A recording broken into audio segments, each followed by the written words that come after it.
Screen শেয়ারিংটা দেখতে পাচ্ছ? সবাই জয়েন আমি। আচ্ছা, আমরা একটু শুরু করি।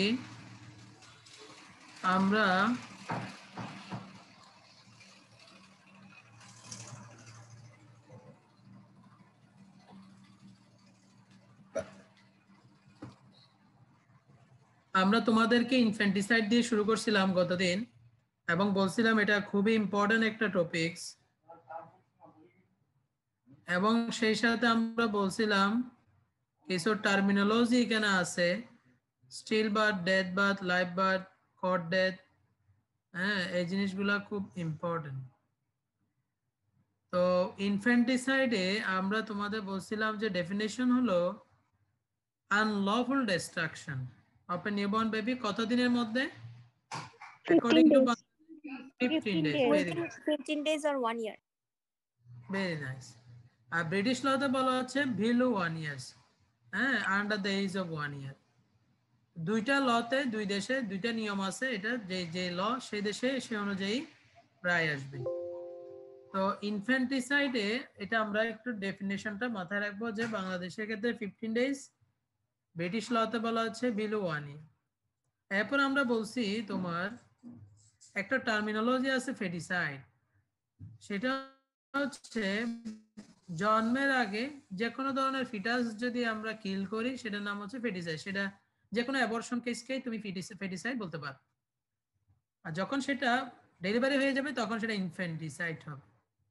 ফিলিসাইড হচ্ছে যে কোনো সময় প্যারেন্টস কর্তৃক যদি কোনো শিশু মারা যায়, সন্তান মারা যায়, killing of a child by its parents. প্রায় সময় পত্রপত্রিকায় তোমরা দেখে থাকো, খাবার তাড়নায়, ক্ষুধার তাড়নায়, অথবা এক্সট্রা ম্যারিটাল বিবাহ বহির্ভূত সম্পর্কের কারণে, অথবা মনে করো যে ইলেজিটিমেট চাইল্ডের কারণে পিতামাতা বাচ্চাকে হত্যা করে, নিজে আত্মহত্যা করে, ফিলিসাইড। আমরা বলছিলাম এরপরে নিউনেটিসাইড নামে একটা টার্মিনোলজি আছে, সেটা হচ্ছে কি জন্মের 1 মাসের মধ্যে যদি কাউকে হত্যা করা হয় সেটা হলো নিউনেট, ঠিক আছে, সেটার নাম নিউনেটিসাইড।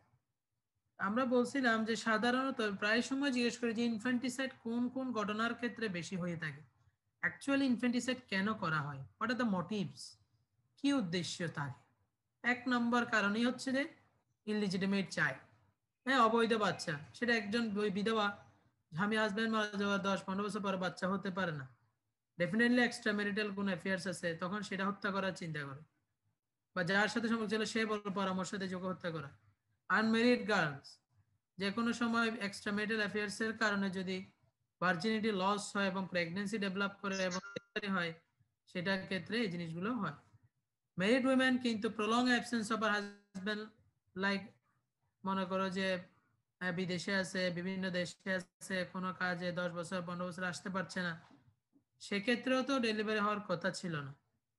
এটা হলো 1 নাম্বার কজ। এবং সমাজে এখন এই জিনিসটার কারণে প্রচুর ভ্রূণ হত্যা, ইনফ্যান্ট ডেথ, নিউনেটাল ডেথ এগুলো হচ্ছে।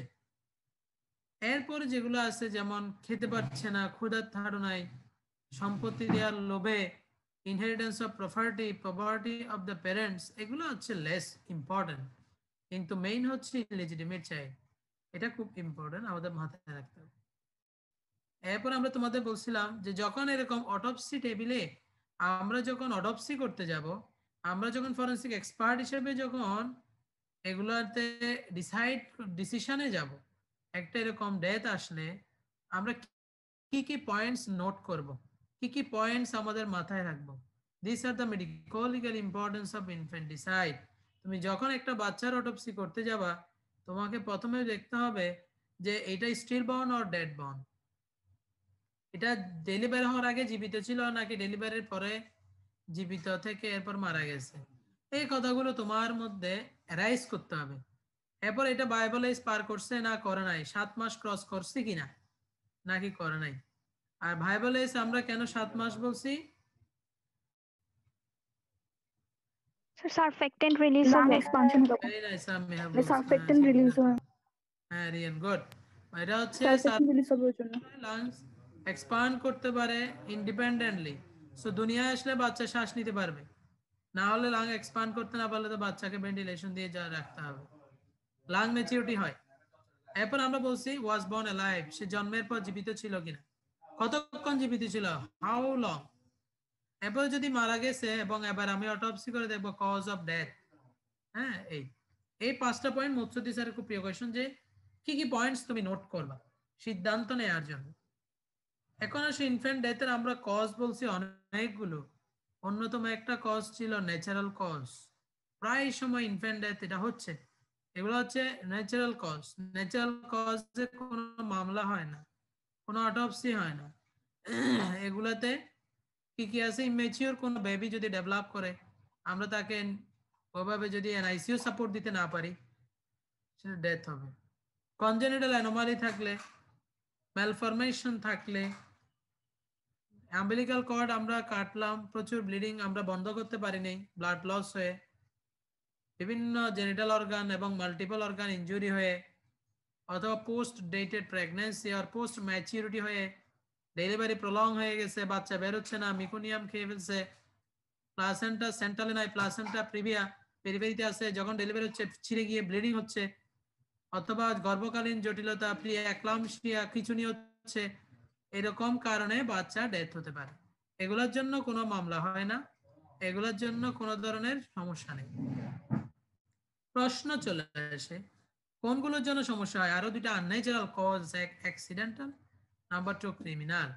আমরা বলছি অ্যাক্সিডেন্টালি কি হতে পারে, ডেলিভারির সময় প্রলং লেবার। আমরা বলছি ডেলিভারির 3টে stage, first stage, second stage, third stage. এই 3টে স্টেজ কমপ্লিট হতে প্রায় 8 to 12 আওয়ার্স, ঘন্টা, 8 থেকে 12 ঘন্টা সময় লাগে। তো রোগী যখন ডেলিভারির পেইন শুরু হয়, সেখান থেকে মোটামুটি 8 ঘন্টা যাওয়ার পরেও যদি বাচ্চা বেরিয়ে না আসে, ডেলিভারি কমপ্লিট না হয়, আমাদের বুঝতে হবে এটা প্রলং লেবারে যাচ্ছে। We should establish the multiple medical termination of pregnancy. Prolong labour হলে তুমি বলতে পারো স্যার অসুবিধা কি, বাচ্চা বেরোক না। এতে যেটা হবে, বাচ্চার হেড ইনজুরি হবে, বাচ্চা আটকে যাবে, বাচ্চা অ্যাসফিক্সিয়া হয়ে অক্সিজেন সাপ্লাই কমে যাবে, বাচ্চা মেকোনিয়াম খেয়ে দেখা যাবে তার অ্যামনিওটিক ফ্লুইডের সাথে পায়খানা করে দিলে ওগুলা মিক্স হয়ে এগুলাকে এক্সপিরেশন হবে, অনেকগুলো জটিলতা হতে পারে, যেটা ডেথ হতে পারে। আর কি হতে পারে, prolapse of the cord, cord পেঁচায় গিয়ে গলার মধ্যে ফাঁস লেগে যেতে পারে, টুইস্টিং হতে পারে, মায়ের ইনজুরি হতে পারে, এবং কি মা মারা গেলে বাচ্চাও মারা যেতে পারে।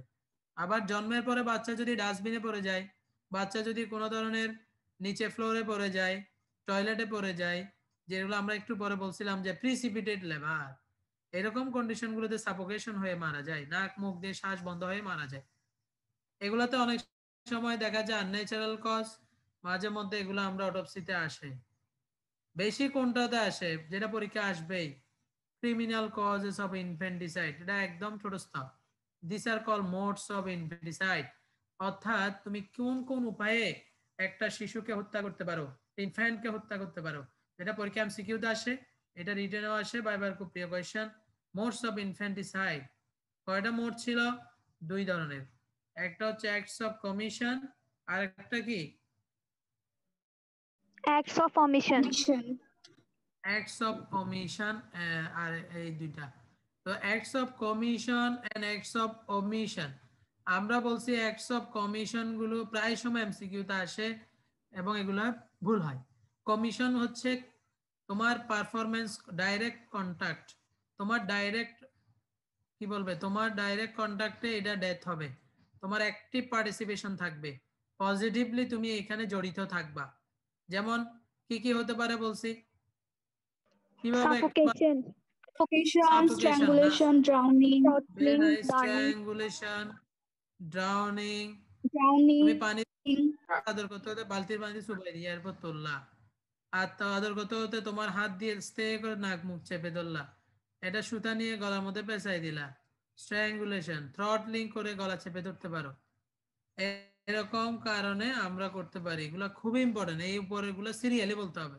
সাফোকেশন, স্ট্র্যাঙ্গুলেশন, ড্রাউনিং, পুড়ায় ফেলতে পারো, বার্নিং, হেড ইনজুরি, ফ্র্যাকচার গাঁট মটকা দিতে পারো, আস্তে করে গাঁটটা মুচড়াই দিলা, সার্ভাইকাল বোনের বরাবর কি থাকে, স্পাইনাল কর্ড ড্যামেজ হয়ে গেল, ওন্স হতে পারে, কোপ দিয়ে দিলা, কেটে দিলা, বিভিন্ন বিষ মিশাই দিলা, এগুলো হচ্ছে অ্যাক্টস অফ কমিশন, যেগুলোতে তোমার অ্যাক্টিভ পার্টিসিপেশন থাকবে, ভেরি মাচ ইম্পর্টেন্ট।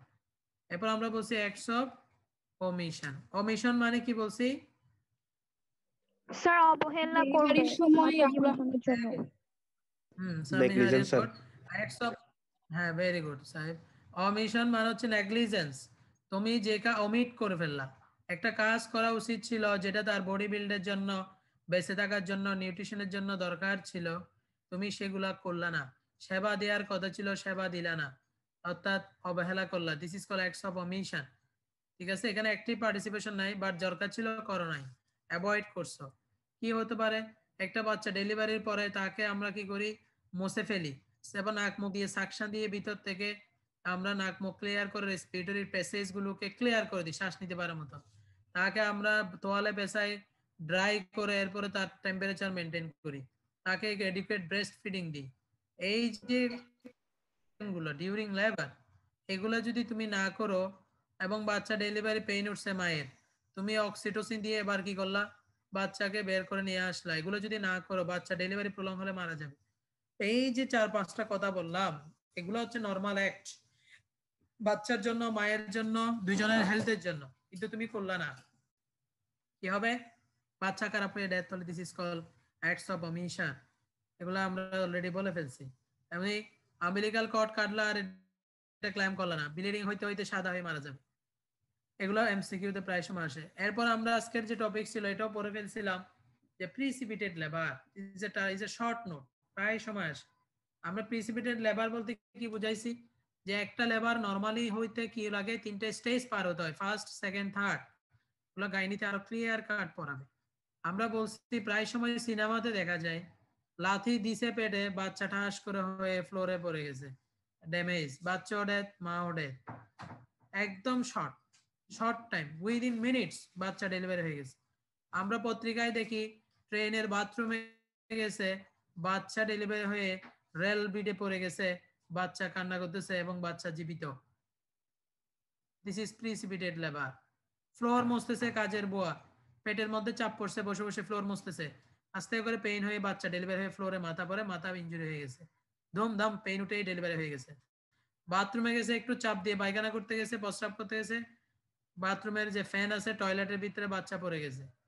এই যে তোমার 3টে স্টেজের মধ্যে কোনো ধরনের গ্যাপ না হয়ে সাডেন যখন ডেলিভারি হয়ে যাবে, নরমাল লেবারের টাইম যখন তারা আর মেনটেন করবে না, this is call precipitated labour. সাধারণত নরমাল ডেলিভারিতে 8 ঘন্টা পর্যন্ত পেইন ওঠার পরে ডেলিভারি লাগে, বাট যখন সেটা within minutes, 5 minutes, 10 minutes, 20 minutes, 1 ঘন্টার মধ্যে বাচ্চা ডেলিভারি হয়েছে। কারণ হলো আমরা জানি, ডাক্তাররা বা আমরা অ্যাডভাইস করি, পেইন যদি লাগে রাতে হোক, দিনে হোক, সকালে হোক, আপনারা হসপিটালে চলে আসবে। কেন? কারণ হচ্ছে ডেলিভারির পেইন যখন উঠবে 8 ঘন্টার মধ্যে বাচ্চা ডেলিভারি হয়ে যেতে পারে, বাট এই 8 ঘন্টার মধ্যে আমি কখন হবে জানি না। এই 8 ঘন্টার মধ্যে 8 ঘন্টা তো হতে পারে, অথবা এটা উইদিন মিনিটস ব্যথা উঠেও হয়ে যেতে পারে। সো আপনারা ব্যথা হলেই গাড়ি নিয়ে চলে আসবেন, এটা বলে দিই, মাথায় রাখবা, আত্মীয় স্বজনকে এটা শিখাই দিবা। কারণ হলো ওনার যদি প্রিসিপিটেড লেবার হয় তাহলে তো সিএনজি তেই ডেলিভারি হয়ে যাবে। এরকম কিন্তু আমরা পেশেন্ট পাইছি, বাচ্চা ব্যথা উঠতে উঠতে হসপিটাল আসতে একটু দেরি হয়েছে, 2-1 ঘন্টা দেরি হয়েছে, বাচ্চা সিএনজি তে হয়ে গেছে। বলতে পারো স্যার এটা তো আরো ভালো। জি না, ভালো না। কেন? কারণ হচ্ছে তুমি এই গাড়ির মধ্যে ব্লাড বন্ধ করতে পারবে না, কট ক্লেম করতে পারবে না, মা শকে চলে যাবে, বাচ্চাও শকে চলে যাবে, ব্লিডিং হইতে হইতে। অনেক সময় যদি প্লাসেন্টা প্রিভিয়া থাকে তখন তো একদম কন্টিনিউয়াস ব্লিডিং হতে থাকবে।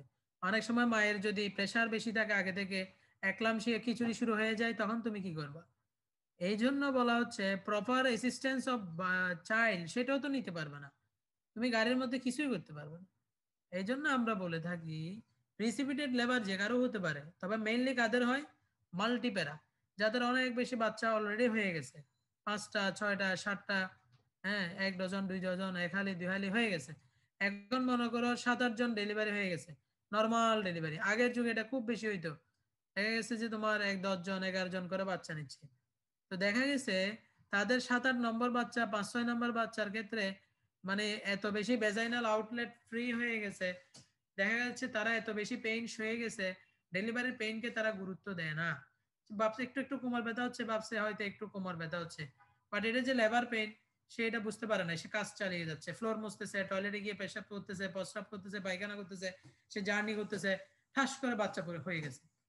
ঠিক আছে, এই জন্য ম্যাক্সিমাম ক্ষেত্রে মাল্টিপ্যারাদের কমনলি হয়, বাট প্রাইমিপ্যারাতেও হতে পারে, প্রথম বাচ্চা যার হচ্ছে সেটাও হতে পারে, তবে বেশিরভাগ ক্ষেত্রে মাল্টিপ্যারা এদের বেশি হয়। প্রশ্ন আসে এটার অসুবিধা কোথায়? এটার অসুবিধা হচ্ছে যে সাডেনলি যদি দেখা যায় এরকম বাচ্চা বের হয়, টয়লেটের মধ্যে পড়ে গেলে সাফোকেশন হয়ে মারা যাবে, হেড ইনজুরি হয়ে স্কাল ফ্র্যাকচার হয়ে মারা যাবে, হ্যামোরেজ হয়ে আম্বিলিক্যাল কর্ড ছিঁড়ে মারা যাবে। কথা বুঝছো? তাহলে এক্ষেত্রে শিশু বা বাচ্চার লাইফ থ্রেটেনিং কন্ডিশন হতে পারে, এটা কিন্তু পরীক্ষা আসবে, short note of precipitated labour. ঠিক আছে, কোনো প্রশ্ন আছে এটাতে? বলছিলাম না আমরা এগুলো, কোনো প্রশ্ন আছে কারো? No sir. ওকে, এরপরে আমরা আজকে টপিকস যেটা আগে দেখছিলাম একটু করে, সেটা হলো স্টিল বার্থ।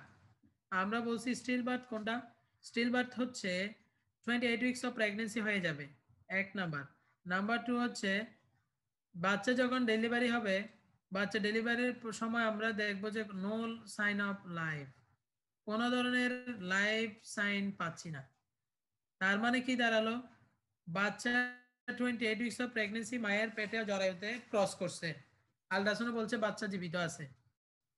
ঠিক আছে, এখন দেখা গেছে বাচ্চা ডেলিভারির সময় পরে বাচ্চা কান্না করতেছে না, বাচ্চা শ্বাস নিচ্ছে না, কোনো লাইফ সাইন নাই, কোনো জীবিত লক্ষণ নাই,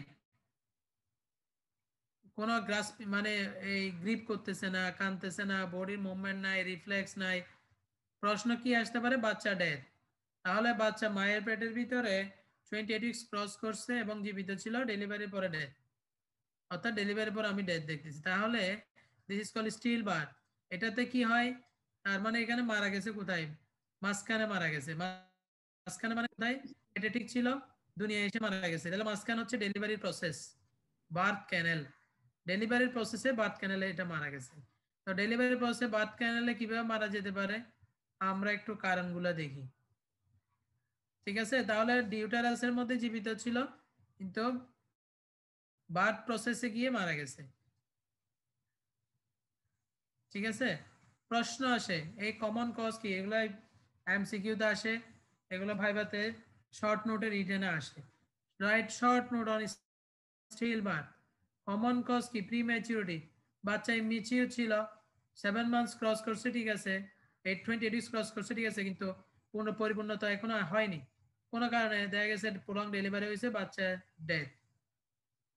তারপর হচ্ছে বাচ্চা ডেলিভারি প্রসেসে হয়তো হেড ইনজুরি হয়ে গেছে টানাটানি করতে গিয়ে, অথবা সে তার অ্যামনিওটিক ফ্লুইডের সাথে পায়খানাগুলো মিক্স হয়ে খেয়ে ফেলছে, অ্যাসপিরেশন অ্যানক্সিয়া বা অ্যাসফেক্সিয়া হয়ে গেছে, শ্বাসকষ্ট হয়ে মারা গেছে। অনেক সময় বাত ট্রমা হয়ে ধাইরা অদক্ষ আনস্কিল ধাইরা যখন সমানে হাত পা ধরে টানাটানি করে দেয়, বাচ্চার মাথা হিমোরেজ হয়ে মারা যেতে পারে। অনেক সময় এমন হতে পারে বাচ্চা যদি জীবিতও থাকে, খুব কেয়ারফুল, হেড ইনজুরি বা ট্রমা নিয়ে এই বাচ্চাগুলো বিকলাঙ্গ হতে পারে। 7 বছর 5 বছর পর দেখলা বাচ্চা ডাকলে শুনে না, একদিকে ডাকলে অন্যদিকে থাকায়, বাচ্চার পা, বাচ্চার নর্মাল ডেভেলপমেন্ট যেভাবে হয় সেভাবে কথা বলছে না, একটু মদন টাইপের হয়ে গেছে, এগুলাকে বলা হয় birth trauma due to head injury, epilepsy, এরকম ভেরি ইম্পর্টেন্ট। এর জন্য স্কিল পারসন ছাড়া ডেলিভারি করা যাবে না।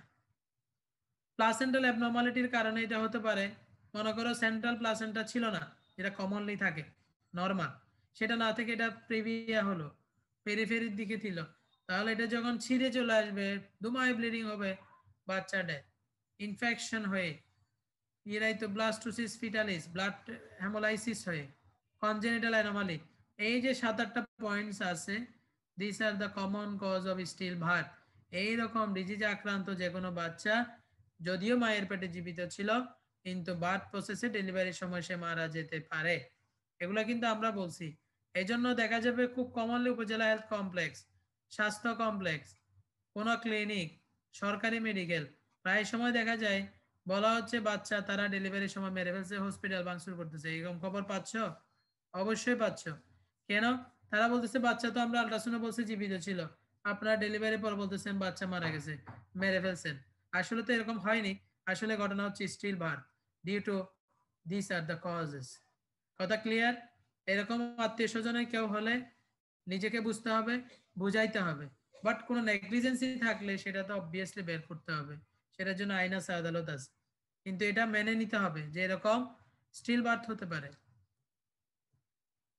এরপর আমরা বলছিলাম যে ডেথ বার্থ, ডেথ বর্নের একটা চাইল্ড হলো, সে ডেথ মানে ডেথ, মায়ের পেটের ভিতরে ইউটারাসও ডেথ, ডেলিভারের পরেও ডেথ, ঠিক আছে? তাহলে এটা সব জায়গায় ডেথ। তো ডেথ বর্ন চাইল্ড হচ্ছে অলওয়েজ ডেথ, কিন্তু স্টিল বার্থে কি ছিল, মায়ের পেটে জীবিত ছিল, ডেলিভারির পরে দেখতেছি মারা গেছে, তার মানে বার্থ প্রসেসে। আর ডেথ বার্থের ভিতরেও মারা গেছে, তো ডেলিভারির পর তো আর জীবিত হবে নাকি? এখন কথা হচ্ছে এই ডেথ বার্থের বাচ্চাদের আমরা বুঝবো কেমনে? খুব সিম্পল, মায়েরা কমপ্লেইন করবে বাচ্চা নড়াচড়া করছে না, এরপরে কি হলো, আল্ট্রাসাউন্ড করে দেখলা ডেথ। আর কি ক্লিনিক্যালি কিভাবে দেখতে পারো? গাইনেকোলজির কাছে যাবা, স্টেথো লাগাবা, ফিটাল হার্ট সাউন্ড নেই, উনি অ্যাডভাইস করলে আল্ট্রাসাউন্ড করেন, আল্ট্রাসাউন্ড করলা বলছে বাচ্চা ডেথ। এখন কি করব? এটা তো ফরেন বডি হয়ে গেছে, এখন এই বাচ্চাটাকে শরীর বের করে দিবে। আমরা যখন অক্সিটোসিন দিব, আস্তে করে ইউটেরাস কন্ট্রাকশন করতে করতে এটা বের করে দিবে। প্রশ্ন আসে, একটা বাচ্চা মারা যাওয়ার সাথে সাথে তো মায়েরা বুঝতে পারে না, মিনিমাম দেখা গেছে ধরো আজকে 1 ঘন্টা 2 ঘন্টা 3 ঘন্টা মা মনে করতেছে বাচ্চা হয়তো বুঝতেছে না, উনি বাচ্চা ঠিকই আছে, 6 ঘন্টা 7 ঘন্টা 8 ঘন্টা, এমনকি 24 আওয়ার্স, 24 ঘন্টা বা একদিন পর গিয়ে মায়ের হাজবেন্ডকে বা ডাক্তারের কাছে গিয়ে বলে যে বাচ্চা তো নড়তেছে না গতকাল থেকে। এই যে একটা নির্দিষ্ট টাইম চলে গেল, 24 ঘন্টা 6 ঘন্টা 8 ঘন্টা, এই সময়ের মধ্যে একটা বাচ্চা মারা গেছে, কি হতে পারে? একটা ডেড বডিতে এরকম সময় ক্রস হইলে প্রথমে কি হয়? Rigor mortis. Thank you so much. Rigor develop করবে, কারণ একটা ডেথ হওয়ার কয় ঘন্টা পরে ডায়াগনোসিস স্টার্ট হয়? 1 to 2 hours. 1 to 2 hours. Very nice. এরপরে এটা কমপ্লিট হইতে কতক্ষণ লাগে সারা শরীরে? 12 hours. 12 hours. Very nice, 12 hours. এরপর এটা বডিতে স্টে করে আরো কত ঘন্টা? 12 hours. 12 hours. Very nice. এরপর এটা যাইতে কতক্ষণ সময় লাগে? 12 hours. 12 hours. Very 12 nice. hours. তার মানে এটা কি দাঁড়ালো? Rule of 12। Rule of 12. Very good, okay fine. তো একটা বাচ্চা তাহলে এই ডেড বার্থের একটা বাচ্চা যখন ডেলিভারি করবে, 3টা লক্ষণের যে কোনো একটা আমরা পাবো। এক নাম্বার হচ্ছে কি, রাইগর মোটিস এট ডেলিভারি, কথাটা খুবই ইম্পর্টেন্ট, এমসিকিউতে আসবে, ডেড বার্থের সাইন কি কি। নাম্বার 2, আর একটু ডিলে করলে পচে যাবে, পচে গেলে ম্যাসারেশন হবে, আর একটু দেরি করলে এটা শক্ত হয়ে যাবে, মামিফিকেশন হয়ে এটা একদম মানে শক্ত হয়ে তেলতেলে কিরকম একটা হয়ে যাবে। এরকম 3টা পয়েন্টস বা লক্ষণের যে কোনো একটা থাকতে পারে, যত দেরি হবে তত লক্ষণ বাড়বে, ঠিক আছে? রাইগোমোটিসটা আস্তে আস্তে উজ্জ্বল হয়ে যাবে, আস্তে আস্তে পচন শুরু হবে, এরপর আস্তে আস্তে এটা সলিড হয়ে যাবে। তাহলে ডেথ বার্থের ডেফিনেশনে এই 3টা লক্ষণ বলতে হবে, যতক্ষণ কমপ্লিট হবে না পাস করতে পারবে না, এটা খুবই হট টপিক। ক্লিয়ার? প্রশ্ন আসবে, জি স্যার। স্যার বলবে রাইগোমোটিস তো আমরা জানি, shortening and stiffening of the muscle. এখন কথা হচ্ছে বাবা, ম্যাসারেশন মানে কি বুঝো? স্যার ম্যাসারেশন মানে হচ্ছে অ্যাসেপ্টিক অটোলাইসিস। ফিজিওলজি হচ্ছে একটা বডি যখন ডেথ হয়ে যাবে, দ্যাট মিন্স এটা ফরেন বডি হবে, তখন এটাকে বডি চাইবে পৌঁছায় গলায় এটারে বের করে দিতে, অথবা এটারে খায় ফেলতে, অটোলাইসিস, হজম করে ফেলতে। তো হজম তো আর করতে পারবে না, পৌঁছায় গলায় এটারে বের করে দিবে। তো যখন ইউটেরাসে পৌঁছে যাবে, ইউটেরাস চাইবে যে কোনো কিছু বের করে দিতে, তাহলে অ্যাসেপ্টিক অটোলাইসিস। এরপর কি হবে? এরপর হচ্ছে স্যার কিছু ফিচার পাবো। আচ্ছা বাবা বলো, তুমি দেখে কিভাবে বুঝবা এটা ম্যাসারেশন হয়ে গেছে? কি হবে? 1 নাম্বার, আর্লিয়েস্ট সাইন অফ ম্যাসারেশন কি? Reddening of Red skin. with Reddening. peeling and slippage. Very Peeling. nice, very good. অর্থাৎ বাচ্চা লাল হয়ে যাবে, ফুলে যাবে, তেলতেলে হয়ে যাবে, ধরলেই মনে হবে যেন স্লিপারি। এরপর স্যার আমি গ্রেড ভেসেল যেমন অ্যাওয়ার্ডটা, যেমন হচ্ছে আপনার স্যার অ্যাসেন্ডিং অ্যাওয়ার্ডটা, তারপর হচ্ছে স্যার ইনফিরিয়র ভেনা কেবা, এই যে বড় বড় ভেসেল গুলো, সুপিরিয়র ভেনা কেবা, বড় বড় ভেসেল গুলো স্যার আমি কাটলে ভিতরে গ্যাস পাবো, স্যার বলবে এটার নাম কি? Robert sign. Robert sign. Robert sign is gas in great vessel of foetus. During foetal death. আর কি স্যার এরপর আমরা আরো যদি দেরি হয় 24 ঘন্টা পার হয় আমরা স্যার ছোট ছোট ফুসকা পাবো, ব্ল্যাবস। ফোসকা পড়বে। এগুলো ফাটলে সেরাস ফ্লুইড বেরিয়ে আসবে। এরপরে স্যার আরো দেরি হলে পেট ফুলে যাবে, পেটের ভিতর পানি জমবে। এরপরে স্যার আস্তে আস্তে সব পার্ট যেগুলো আছে যেমন মাসেল, স্টমাক, ইন্টেস্টাইন, এগুলো স্যার আস্তে আস্তে গলে গলে হাড্ডি থেকে ছুটে যাবে, মাংসগুলো পেট টেট গুলো সফট হয়ে ফেটে যাবে। তবে আম্বিলিক্যাল কর্ডটা স্যার একটু দীর্ঘদিন শক্ত থাকবে। এরপরে স্কালবোন গুলো কি হবে স্যার, স্কালবোন গুলো সেপারেট হয়ে যাবে এবং একটা একটার উপর উঠে যাবে। কেন? কারণ হচ্ছে স্যার স্কালের ভিতরে যে ব্রেন টিস্যু আছে এটা তো শ্রিঙ্কেজ করবে, ছোট হয়ে যাবে, ফসে গলে যাবে। তো স্যার স্যার বোনস গুলো একটা একটার উপরে উঠে যাবে। কেন? কারণ এটা সুপসে যাবে। This is call collapse. এরপরে ভার্টিব্রাল যে কলাম গুলো আছে, হ্যাঁ এটা নামে স্পেলডিং সাইন। পিছনে যে ভার্টিব্রাল কলাম আছে অর্থাৎ মেরুদণ্ডের যে কলাম, এগুলা তো এখন স্ট্রেট আছে। স্ট্রেট কেন আছে? কারণ এগুলার ভিতরে স্পাইনাল কর্ড আছে। এরপরে এগুলার হচ্ছে লিগামেন্টের সাপোর্ট আছে, এগুলাতে মাসেল সাপোর্ট আছে। এগুলো যখন গলে যাবে তখন এই হাড্ডিগুলো ভার্টিব্রাল কলামগুলো কলাপস করবে, গলে যাবে, ভেঙে যাবে, মোচড়াই যাবে। ঠিক আছে, তখন এটার নাম হয়ে যাবে স্পেলডিং সাইন। তাহলে এই লক্ষণগুলো দেখতে বুঝবো এটা অলরেডি ম্যাসারেশন ডেভেলপ করছে। এনি প্রশ্ন? Is it clear? Yes sir. Yes sir. আমরা বলছি একটু রিক্যাপ করছি, আমি বারবার বলতেছি একটু শুনো, শুনলে রিক্যাপ করলে জিনিসটা প্র্যাকটিক্যাল লাইফেও কাজে লাগবে, তোমার মাথায় সেট হয়ে যাবে, আত্মীয় স্বজনকে ম্যানেজমেন্টে একটু সাজেশন দিতে পারবা, নিজেদের ফ্যামিলি মেম্বারদের সুবিধা হবে। আর আমরা যদি প্রেশার দিচ্ছি না তাহলে থাকলে যেটা হবে পরবর্তী যখন তুমি পড়তে যাবা ইট উইল বি এনজয়েবল ইনশাআল্লাহ। স্পেলডিং সাইন অলরেডি বলে ফেলছি, যখন ম্যাসারেশন শুরু হয়ে যাবে তখন দেখা যাবে এগুলো ভিতরে যে ব্রেন টিস্যুগুলো আছে সেগুলো শ্রিঙ্কেজ করবে, পচে যাবে, ফলে ক্রেনিয়াল বোল মানে স্কালগুলো ভেঙে একটা একটার উপর উঠে একদম দুমড়ায় যাবে। পিছনের যে ভার্টিব্রাল কলাম আছে এটা কলাপস করবে। এই যে জিনিস, এই যে কলাপসমেন্ট, এই যে loss of alignment, this is called Spalding sign. Viability of the infant, এটা আমরা অলরেডি বলে ফেলছি, সেটা কি 7 মান্থস হচ্ছে ভায়াবিলিটি অফ দ্য ইনফ্যান্ট।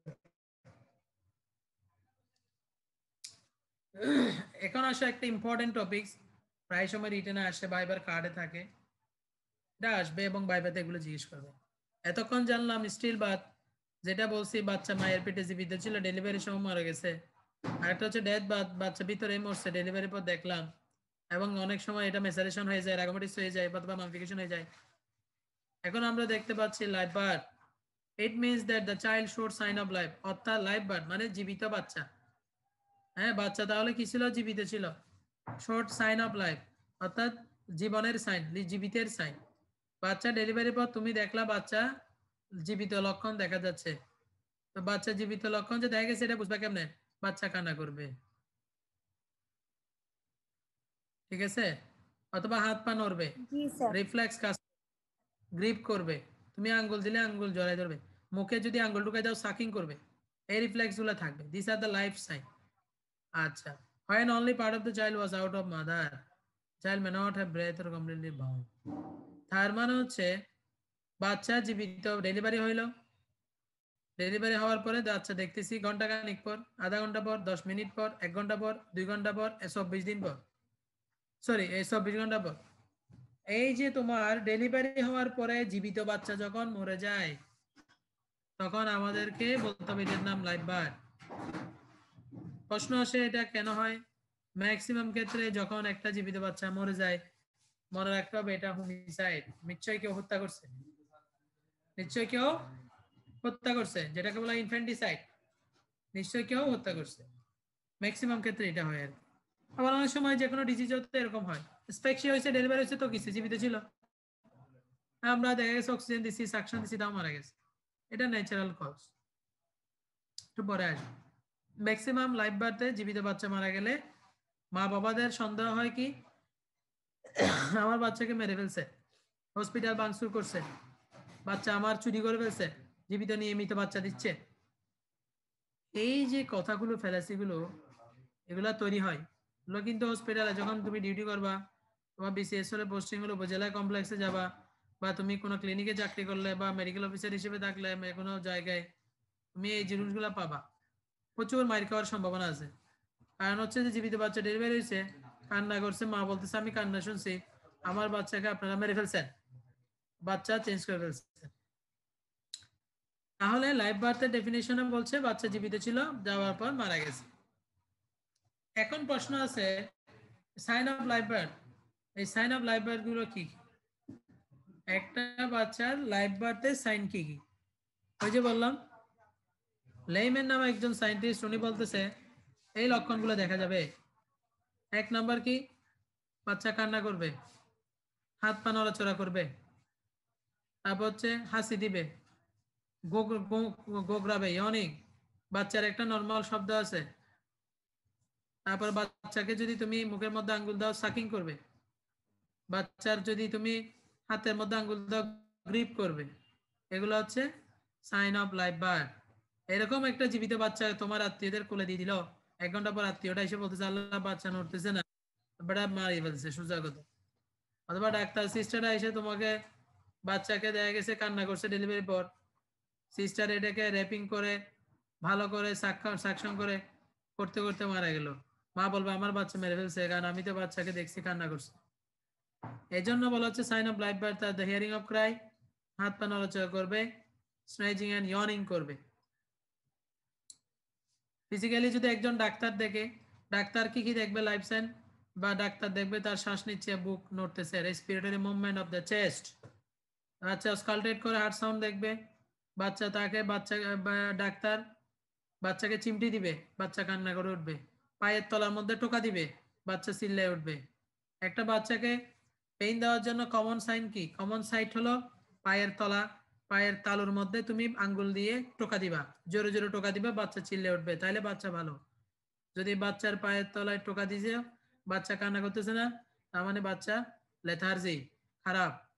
এই জন্য আমরা যে কোনো ধরনের বাচ্চাকে যখন দেখি যে সে জ্বর উঠছে, নিরা হয়ে গেছে, বলে লেথার্জি হয়ে গেছে, আমরা তার রিফ্লেক্স কেমন দেখার জন্য তার বেশিরভাগ ক্ষেত্রে আমরা তার পায়ের তালুতে টোকা দিই। যদি বাচ্চার টোকা দেওয়ার সাথে সাথে চিল্লায় ওঠে, কাঁদে, মুখ নড়াচড়া করে, মুভমেন্ট করে, this is in good health and good reflex. This are call pain sensation. Muscle tone and activity, মাংসগুলো ধরে থাকলেই বুঝবা মাসল টোন কেমন থাকে। এই this are the sign of life, এগুলো রিটেনে আসবেই, এগুলো বাই বাই তো তোমাকে বলতেই হবে, ঠিক আছে? এগুলো হচ্ছে নর্মাল একটা বাচ্চাকে তুমি কোলে নিলে এখন থেকে এগুলো খেয়াল করবা। আগে তো তখন অনেক সময় তোমরা যখন বাচ্চা দেখতে যাও, আত্মীয়স্বজনে বলবে তুই তো ডাক্তারি বলতে, তো দেখতো বাচ্চা ঠিক আছে কিনা। তুমি এখন কিছু বুঝতেছো না, আগামাথা বাচ্চা নিয়ে উপরে আর নিচে খালি দোলকা বাচ্চা ঠাস করে ফেলে দিছো, হাইট ইনজুরি। এগুলো করা যাবে না।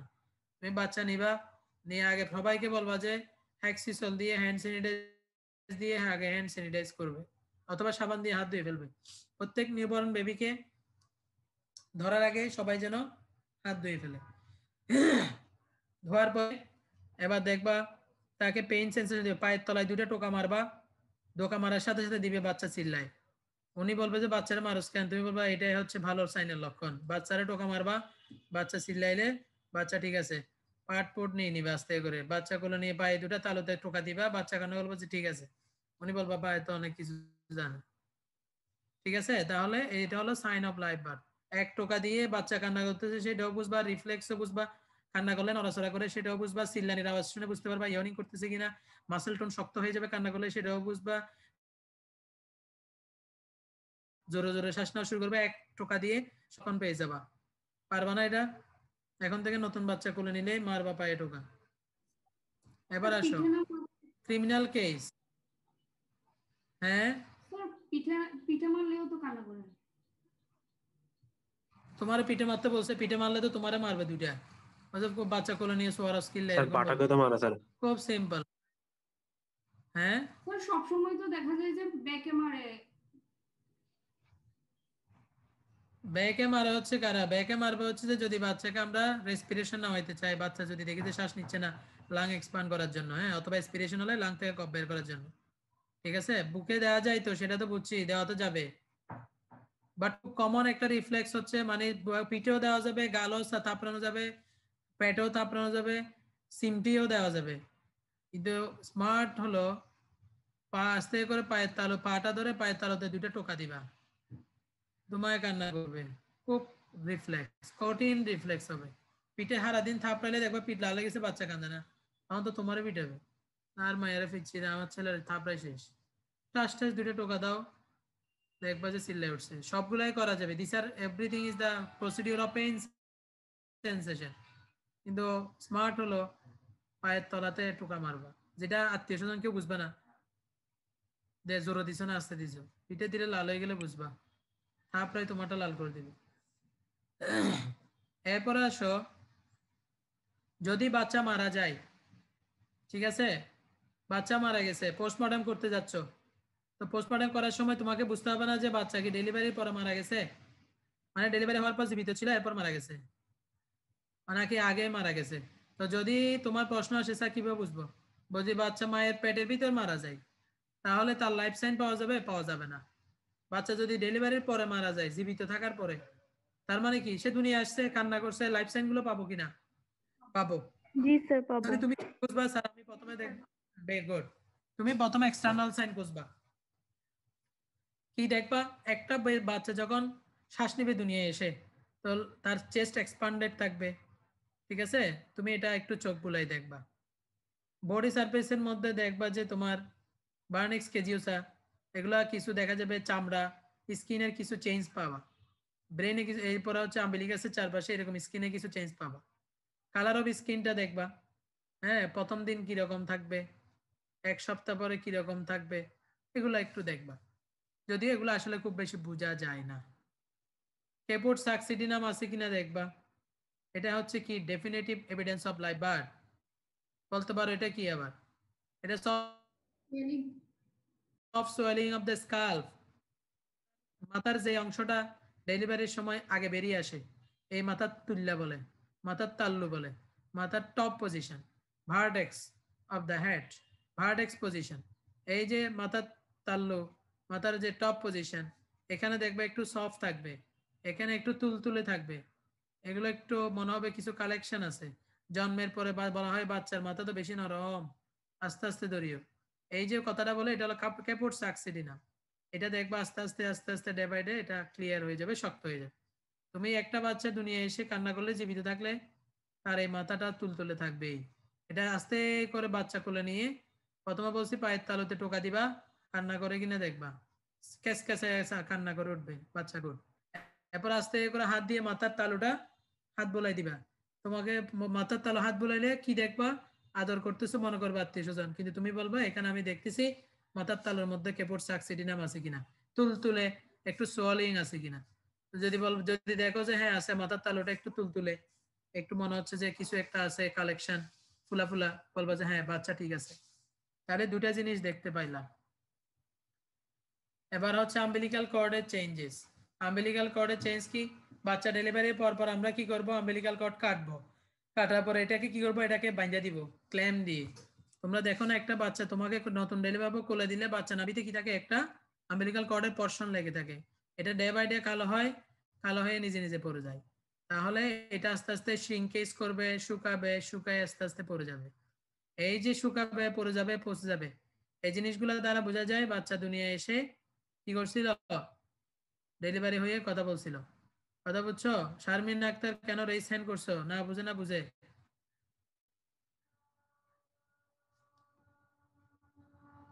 নাকি চাপ লেগে গেছে? আচ্ছা যাই হোক, তাহলে এটা একটা important sign, changes in umbilical cord, cut margin, যেই মার্জিনে কেটে ফেলবা কাটা অংশটা 2 ঘন্টা পর শুকায় যাবে, শ্রিঙ্কেজ করবে 12 থেকে 24 ঘন্টা পর, ভেসেল গুলো বন্ধ হয়ে ব্লাড বন্ধ হয়ে যাবে, তারপর হচ্ছে লাল রং ধারণ করবে,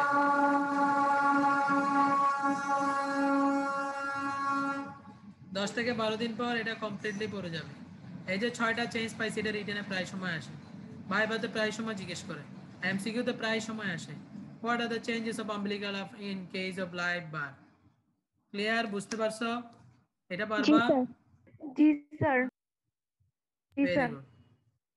তাহলে তুমি দেখবা, তাহলে তুমি যে অটোপসি করার সময় চেস্ট এক্সপান্ড করছে কিনা দেখবা, তারপর বলছি কি দেখবা, তারপর বলছি আমরা তার মাথা তুলতুলে কিনা, কেপুট সাকসিডিয়াম ছিল কিনা দেখবো, ক্যাপুট স্যার। স্কিন কালার এরপর আমরা দেখবো হচ্ছে তার আম্বিলিকাস দেখতে কেমন, শুকায় গেছে, ছোট হয়ে গেছে, ব্লাড বন্ধ হয়ে গেছে, রেড হয়ে গেছে, কমপ্লিটলি পড়ে যাবে 10 থেকে 12 দিন পর। মাঝে মাঝে দেখা যায় আম্বিলিকাস একটু ভিজা ভিজা থাকে, আম্বিলিকাসের গোড়া দিয়ে একটু একটু পানি আসে। This is call infection. পুজ বেরিয়ে আসতে পারে। কেন হতে পারে? হয়তো আনহাইজিনের কারণে।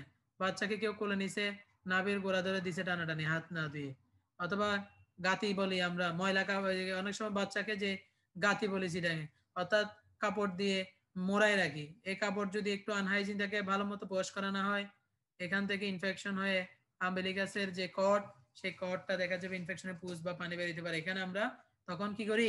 তখন আমরা লোকাল অ্যান্টিবায়োটিক হিসেবে পাউডার দিই, বিভিন্ন লোকাল অ্যান্টিবায়োটিক দিই, এগুলো হচ্ছে পাউডার আকারে পাওয়া যায়। ঠিক আছে? এরকম কারণ আবি দিয়ে যদি বাচ্চা যদি দেখা যায় 5, 6, 7, 8 দিন পরেও 10, 12 দিন পরেও না শুকায়, নর্মাল দিন চলে গেছে, এখনো পানি বেরোচ্ছে, আমরা একটু লোকাল অ্যান্টিবায়োটিক দিয়ে দিই। Is it clear? জি স্যার। জি স্যার। এগুলা জানবা, কারণ তোমাকে বাচ্চা দেখতে গেলে আত্মীয় স্বজন ভাই বোনের, তুমি দেখবা বাচ্চা কোলে নিলে আম্বিলিকাসের মধ্য থেকে 10, 12 দিন পরে পানি বেরোচ্ছে কিনা, তোমাকে এসে যদি বলে দেখতো এখানে কি হয়েছে, তুমি যদি দেখে বুঝো যে হ্যাঁ এটা তো 10 দিন পরে চলে যাওয়ার কথা ছিল, এটা তো ইনফেকশন হয়ে গেছে, একটু লোকাল অ্যান্টিবায়োটিক দিয়ে দিবা। পাউডার পাওয়া যায় কিছু, নেভানল পাউডার পাওয়া যায়, ব্যাক্টোসিন পাওয়া যায়। এরপর আসো ইন্টারনাল সাইন, এগুলো হলো বাহ্যিক দেখলাম। এবার তুমি দেখবা অটোপসি টেবিলে কাটিকুটি দেখবা যে সে জীবিত ছিল কিনা ডেলিভারির পর। প্রথমে দেখবা পজিশন অফ ডায়াফ্রাম, এটা যেহেতু সে শ্বাস নিবে, শ্বাস নিলে কি হবে? শ্বাস নিলে হচ্ছে ডায়াফ্রামটা উপরে নিচে ওঠানামা করবে। মেইন রেসপিরেটরি অর্গান কি? মেইন শ্বাস ডায়াফ্রাম। ডায়াফ্রাম ওঠানামা না করলে শেষ। ডায়াফ্রামের নার্ভ সাপ্লাই কি? Phrenic nerve and intercostal nerve. Phrenic nerve, very good, very good. Phrenic nerve injury হলে কিন্তু রেসপিরেটরি প্যারালাইসিস হয়ে মারা যাবে, শ্বাসকষ্ট হয়ে মারা যাবে, রেসপিরেটরি অ্যারেস্ট। Be careful. আচ্ছা, এখন আসো এরপর কি করব? এরপর স্যার আমরা চেস্ট ওপেন করব, চেস্ট আমরা কাটবো। অটোপসিতে আমরা দেখবো গেলে কিভাবে বুক ওপেন করে, চেস্ট ওপেন করে, ভেরি ডিভাস্টেটিং। আচ্ছা, ডায়াফ্রাম দেখলাম উপরে উঠে আসছে, তার মানে সে দুনিয়ায় আসছে, দুনিয়ায় এসে বাচ্চা কি করছে? শ্বাস নিচ্ছে, এই জন্য ডেলিভারি ডায়াফ্রাম উপরে নিচে ওঠা নামা করছে, উপরে উঠে আসছে। এবার আমরা স্যার কি দেখবো? স্যার আমরা এরপরে দেখবো রেসপিরেটরি অর্গান, লাংস। লাংসের ওজন কেমন থাকে? Lung 1/35 of the body weight. ভলিউমটা বড় থাকবে। এরপর কেন? কারণ ভিতরে বাতাস আছে, যেহেতু দুনিয়ায় এসে সে বাতাস খাইছে, তাহলে সে জীবিত ছিল। সফট থাকবে, স্পঞ্জি থাকবে, হাতে তুমি চিপে দিবা, হাতে একটু ধরবা, দেখবা সফট স্পঞ্জি। এরপরে কি হবে? ক্রিপিটেন্ট। ক্রিপিটেন্ট মানে হচ্ছে ভিতরে বাতাস থাকলে, পলিথিনের ভিতরে বাতাস থাকলে উপরে হাত বুলাইলে যেরকম এরকম। এরপরে কি হবে? মার্বেল এন অ্যাপিয়ারেন্স বা মোটেড অ্যাপিয়ারেন্স, এয়ার বেসিক্যাল থাকবে, অর্থাৎ এলবুলা দেখবা হাতে এভাবে স্কুইজ করলে, হাত বোলাইলে, হাত উপর দিয়ে নিয়ে আসলে দেখবা যে লাংসের উপর হাত বোলাইলে দেখবা লাংস রাখে মনে হবে ভিতরে ফুলা ফুলা ফুলা ফুলা, মনে হয় বাতাস ঢুকে ঢুকে আছে। এবার তুমি কাটবা, কাটলে দেখবা ভিতর থেকে প্রচুর ব্লাড এবং পানি বেরিয়ে আসতেছে, তার মানে অবশ্যই কি হয়েছে? অবশ্যই কি হচ্ছে?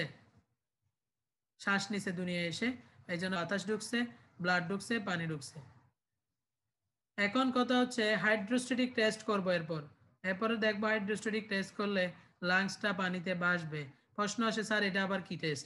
এটা একটু পরে ডিটেলস বলবো হাইড্রোস্ট্যাটিক টেস্টটা কি। তাহলে আমরা অটোপসি রুমে যেটা করি এত কিছু দেখি না। অটোপসি রুমে আমরা যেটা করি, আমরা আস্তে করে বুক ওপেন করি, ওপেন করে চেস্ট ওপেন করে লাংসটা কেটে নিই। লাংসটা কেটে নিয়ে এত হাতাহাতির দরকার নেই, লাংসটা চুবাই দিল বালতির পানিতে। বালতিতে যদি এটা বেসে থাকে, তার মানে এটার ভিতরে বাতাস আছে, সো বাচ্চা দুনিয়া এসে শ্বাস নিছে। Is it clear? জি স্যার। ওকে, এবার আসো এই ফিচার গুলো লাংসের পরীক্ষায় রিটেনে আসে, এমসিকিউতে আসে, ভাইভাতে কিন্তু আমরা ধরবো। তুমি এই লাইফ সাইনের লাংস কি কি রকম পাবা, ঠিক আছে? সবই বলতে হবে, কিন্তু ম্যাক্সিমাম অটোপসি টেবিলে আসলে আমরা কেটে বালতির পানিতে চুবাই দেখি বাসছে কিনা, যেটাকে বলে হাইড্রোস্ট্যাটিক টেস্ট। এখন আসো changes in the blood vessel. Blood vessel গুলোতে কি কি চেঞ্জ হয় এগুলো আমাদের খুব বেশি দরকার নেই। সাধারণত বাচ্চাদের যে ফিটাল ব্লাড সাপ্লাই, এগুলাতে আম্বিলিকাল আর্টারি আছে, ডাক্টাস আর্টারিস এগুলো কিন্তু বন্ধ হয়ে যায়, এগুলো তোমরা জানো অ্যানাটমিতে পড়তেছো, এগুলো আমরা লাগবে না, ধরিও না এগুলা। এবার আসো ব্লাডে কি চেঞ্জ হয়, স্টমাকে কি চেঞ্জ হয়, মিডল ইয়ারে কি চেঞ্জ হয়, এগুলো টুকটাক টুকটাক দেখে ফেলবা, এগুলো আমরা জিজ্ঞেস করব না, ঠিক আছে? তাহলে লাইফ বার্থের সাইন কিন্তু অনেক বড় কোয়েশ্চেন, দেখো অনেক বড় কোয়েশ্চেন, এবং এটা থেকে তোমার মেইন গুলো তোমাকে তুলে আনতে হবে। রিটেনে তো 3 মার্কের জন্য আসবে, তুমি শুরু থেকে যতটুকু পারো কম্পেনসেট করে করে লিখতে হবে, কারণ শুরুর গুলো ইম্পর্টেন্ট টপিকস। আর রিটেনে তো এতটুকু হলো, কিন্তু ভাইবাতে আমি তোমাকে তো এভাবে জিজ্ঞেস করবো না। ভাইবাতে আমি তোমাকে বলবো লাইফ সাইন তুমি কি কি পাবা, তুমি প্রথমেই বলবো স্যার বাচ্চা হিয়ারিং অফ ক্রাই, বাচ্চা মুভমেন্ট অফ দ্য লিম, বাচ্চা স্নেজিং পাবো, তারপর movement of respiration, heart sound auscultate করে পাবো, পেনসেশন দিলে সে রিফ্লেক্স পাবো, পায়ে টোকা দিব, মাথায় হাত বুলাই দিব, মাসেল টোন দেখবো। আচ্ছা স্যার পোস্টমর্টম করতে গেলে তারপরে প্রথমে বাইরে দেখবো, পরে ভিতরে দেখবো, এক্সটার্নালি তার চেস্ট এক্সপান্ড করছে কিনা, তার মানে সে শ্বাস নিছে, এরপর হচ্ছে তার কালার চেঞ্জ দেখবো, এরপর মাথায় হাত বুলাই দেখবো সফট সোয়েলিং আছে কিনা, এরপরে স্যার আম্বিলিক্যাল কর্ডের মার্জিন দেখবো শুকাইছে কিনা, এরপরে দেখবো এটা পড়ে গেছে কিনা, না পড়লে এটা শুকাই গেছে কিনা, এরপরে এটা কালার চেঞ্জ হয়েছে কিনা, এরপরে স্যার আমরা কাটবো, চেস্ট ওপেন করে দেখবো ডায়াফ্রাম কোথায় আছে, এরপরে দেখবো স্যার এটার ওজন কত, এরপরে দেখবো লাংসটাকে একটু স্কুইজ করে ভিতরে বাতাস আছে কিনা, ক্রেপিটেশন আছে কিনা, কালার চেঞ্জ হয়েছে কিনা, এরপরে স্যার একটু কাটবো, কাটলে স্যার একটু ব্লাড এবং পানি বেরিয়ে আসবে, যদি সে বিদ্যা থাকতে এগুলো আসতো না। এরপরে স্যার এটা আমি বালতিতে চুবাবো, বালতির পানিতে চুবাইলে এটা বাসবে, this is call float in water in hydrostatic test. Sir এরপরে ব্লাড ভেসেল গুলো বন্ধ হয়ে যাবে, যেগুলো বাচ্চাদের থাকে অ্যাডাল্টের থাকে না, এগুলো কি স্যার আম্বিলিক্যাল আর্টারি, আর স্যার ডাক্টাস ভেনুসাস, আর ডাক্টাস আর্টারিওসাস, আর স্যার ওভালি, খুব সুন্দর করে এগুলো বলবো স্যার বন্ধ হয়ে যাবে, এক কথায় লিখবে এগুলো সব ক্লোজ হয়ে যাবে। এরপরে স্যার আরবিসি গুলো ভাঙবে, নিউনেটেড থাকবে, ফিটাল হিমোগ্লোবিন থাকবে, স্টমাক এ হবে, মিডল ইয়ার এ হবে, এগুলো তুমি এক লাইন করে পড়বা। ইজ ইট ওকে? এই প্রশ্নটা গোছাই দিতে পারছি, নিজেরাও কিছু জিনিস শিখতে, আত্মীয় স্বজনের উপর অ্যাপ্লাই করতে পারবা, এবং it will be helpful in practical life I think. এখন থেকে বাসায় যাবা, আত্মীয় বাচ্চা দেখতে যাবা, কোলে নিবা, নেওয়ার পর আস্তে করে মাথায় হাত বলে দেখবা কেপুর সাকসিডিনাম সফট সোলিং আছে কিনা, এরপরে পায়ের তালু খুললা 2টা টোকা মেরে দিবা, স্যার ও আমাকে টোকা মেরেছে, এরকম। আচ্ছা এখন আসো, এই যে আমরা বলি যে বাচ্চাটা জীবিত ছিল কিনা, তো বাচ্চা জীবিত ছিল এটা বুঝবা কেমনে? স্যার ওই যে দুনিয়ায় এসে সে শ্বাস নিচ্ছে, তো শ্বাস নিলে কিরকম হবে লাংস, শ্বাস না নিলে কিরকম হবে, অর্থাৎ মারা গেলে আগে থেকে, এই জিনিসটা প্রিটেনে আসে, ভাইভাতে আমরা প্রায় সময় জিজ্ঞেস করি। এটা আমরা 10 মিনিট ব্রেক দিচ্ছি, এরপরে বলবো ইনশাআল্লাহ, ঠিক আছে? 10 মিনিটস ব্রেকস, ওকে? জি স্যার।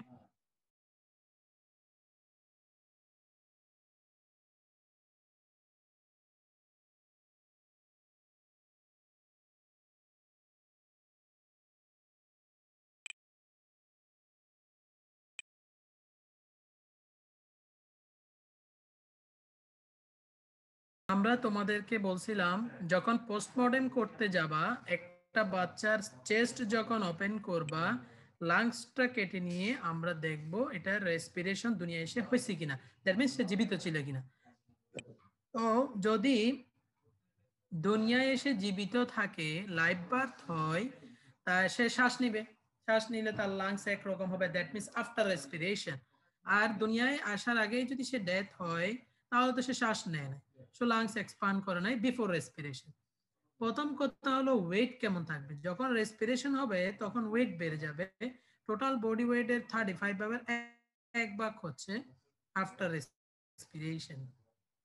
এরপর আমরা কি বলছি, যখন সে শ্বাস নিবে দুনিয়ায় এসে, তখন তার লাং এর ভলিউম বেড়ে যাবে, লার্জ হয়ে যাবে। লার্জ হলে লাংস কি কাকে কভার করে থাকে? হার্টকে কভার করে থাকবে, হার্টকে কভার করে থাকবে।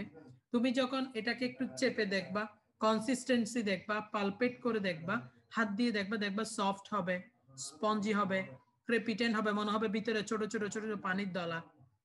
এরপরে দেখবা মার্জিন গুলো রাউন্ডেড, একটু ভোতা ভোতা হয়ে গেছে, ভিতরে পানি জমে, বাতাস জমে, ফুলে গিয়ে ইয়ার বেসিক্যাল অর্থাৎ অ্যালভিওলাই গুলো তুমি হাত দিয়ে স্কুইজ করে দেখবা ফুলা ফুলা।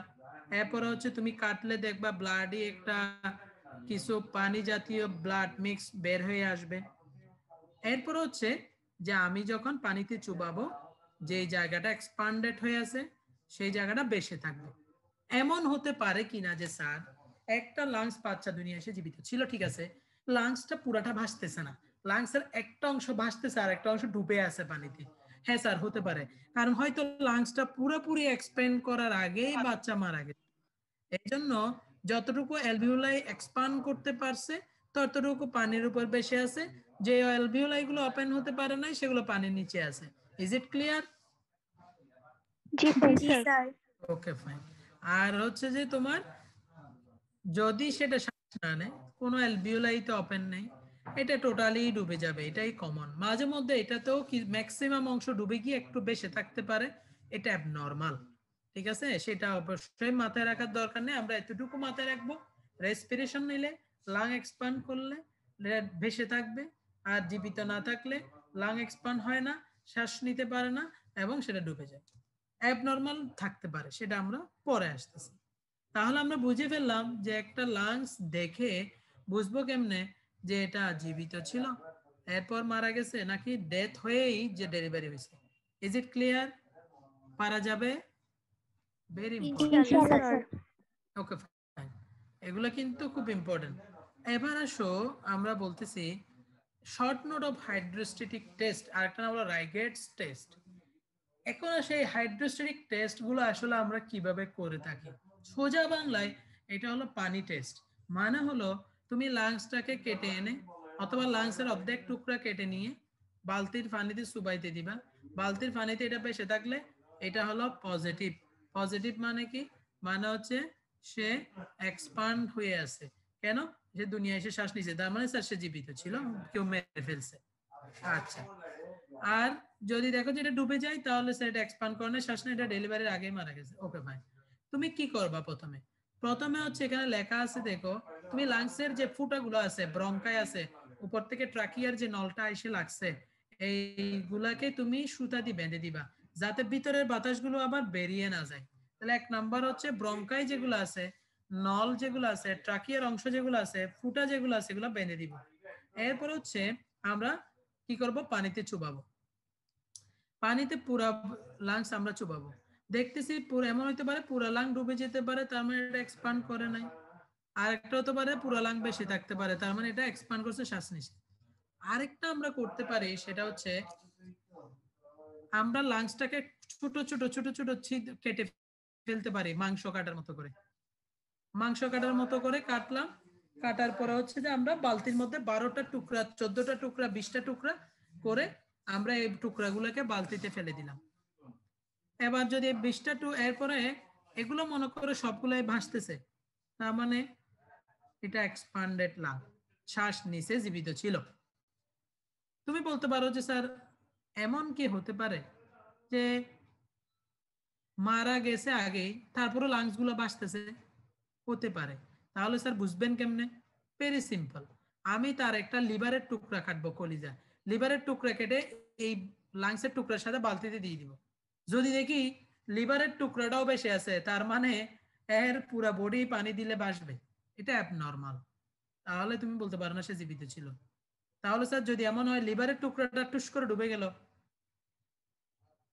যে লাংসের গুলো বেশি আছে, তাহলে ভেরি সিম্পল, এটা জীবিত ছিল, লাংস এক্সপান্ড করছে এই জন্য এটা ফুলছে, এই জন্য বাঁচতেছে, লিভার তো সলিড, এই জন্য লিভারটা ডুবে গেছে, নর্মাল।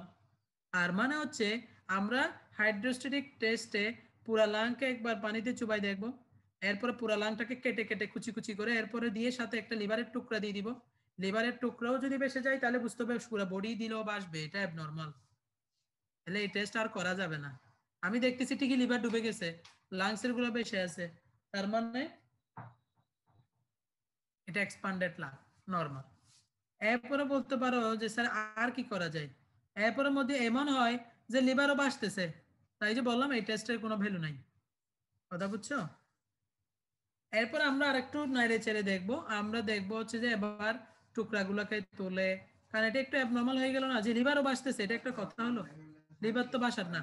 তো তুমি কি করবা স্যার, এটাকে আরেকটু কনফার্ম হওয়ার জন্য তুমি সবগুলো টুকরা তুলে নিবা, তাওলে দিয়ে মুছবা, মুছে চিবে চিবে পানিগুলা বের করবা, এরপরে স্কুইজ করে আঙ্গুল দিয়ে মাছের কাটা পরিষ্কার করো না, মাছের তলপেটের কালো কালো দাগ পরিষ্কার করো না বাসায়, মাছের এরকম হাতের আঙ্গুলের বৃদ্ধাঙ্গুল দিয়ে কুচাই কুচাই এরকম আঙ্গুল দিয়ে স্কুইজ করে করে তুমি লাংসের ভিতরে পানি, লিভারের ভিতরে পানি বের করে আবার সবগুলোকে বালতিতে চুবাবা, দেখবা তখনও বাসতেছে, তাহলে তুমি বুঝবা যে আসলে কিছু করার নেই, টেস্ট ভ্যালু লস।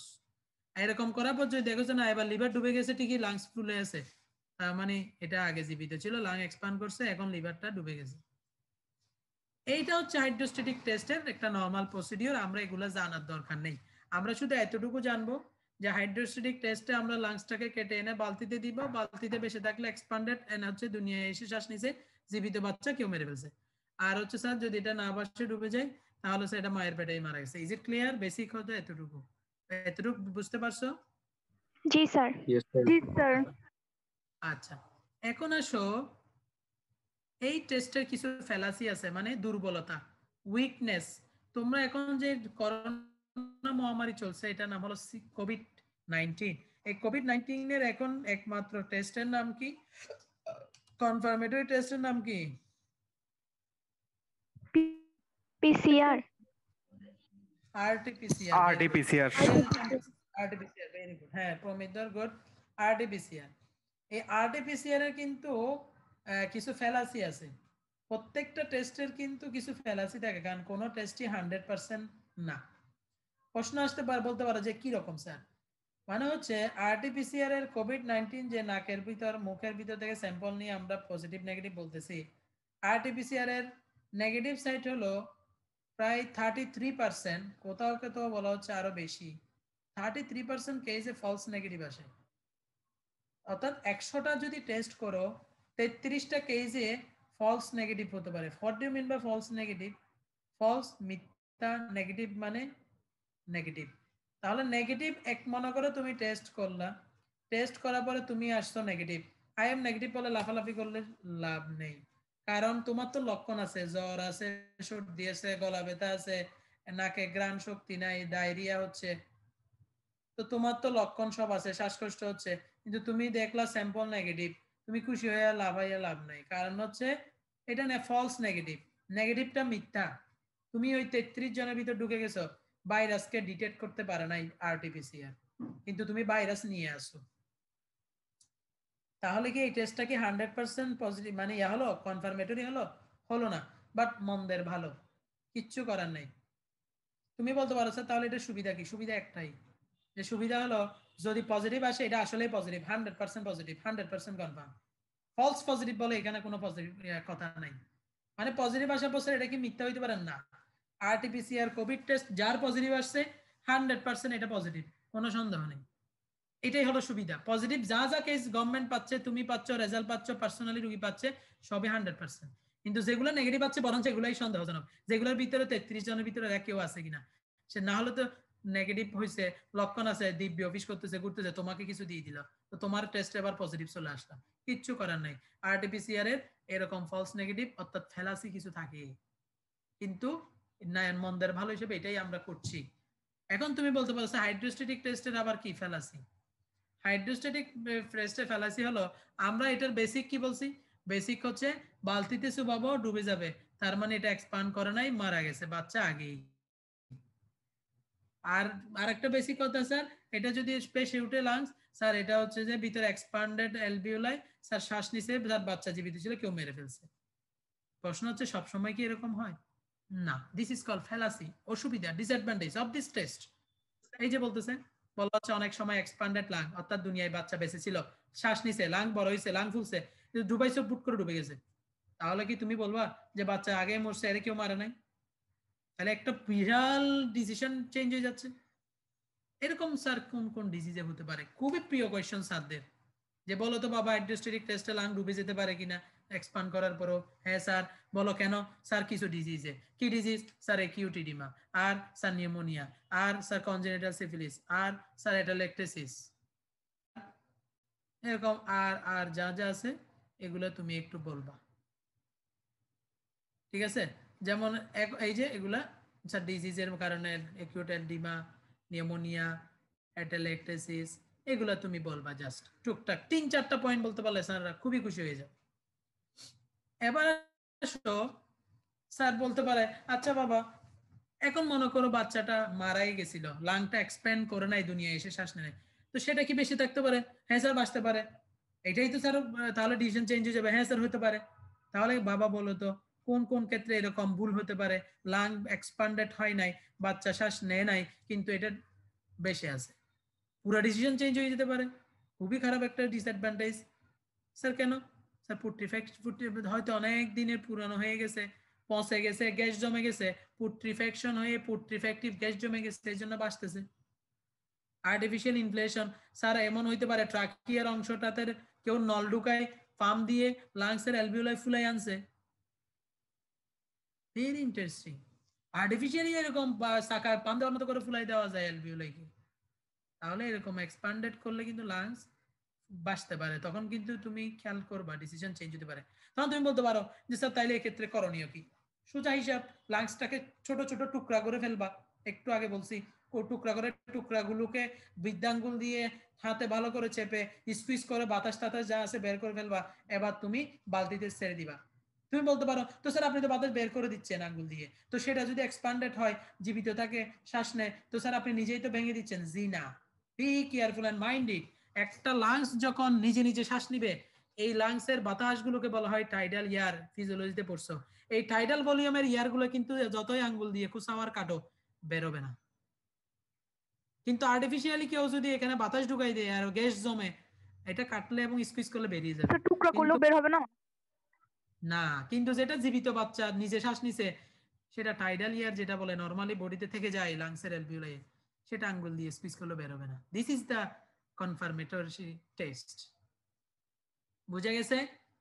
স্বাভাবিকভাবেই তো প্রশ্ন আসতে পারে যে স্যার এরকম আনএক্সপেন্ডেড লাং কিন্তু বেশি আছে, আপনি বলছেন গ্যাস জমার কারণে বেশি আসছে, আপনি বলতেছেন স্যার পাম্প দিয়ে ফুলাই দিছে, তো স্যার এটা আমি বুঝবো কেমনে? সোজা হিসাব, ঠাস ঠাস করে কেটে ফেলবা মাংসের দলার মতো।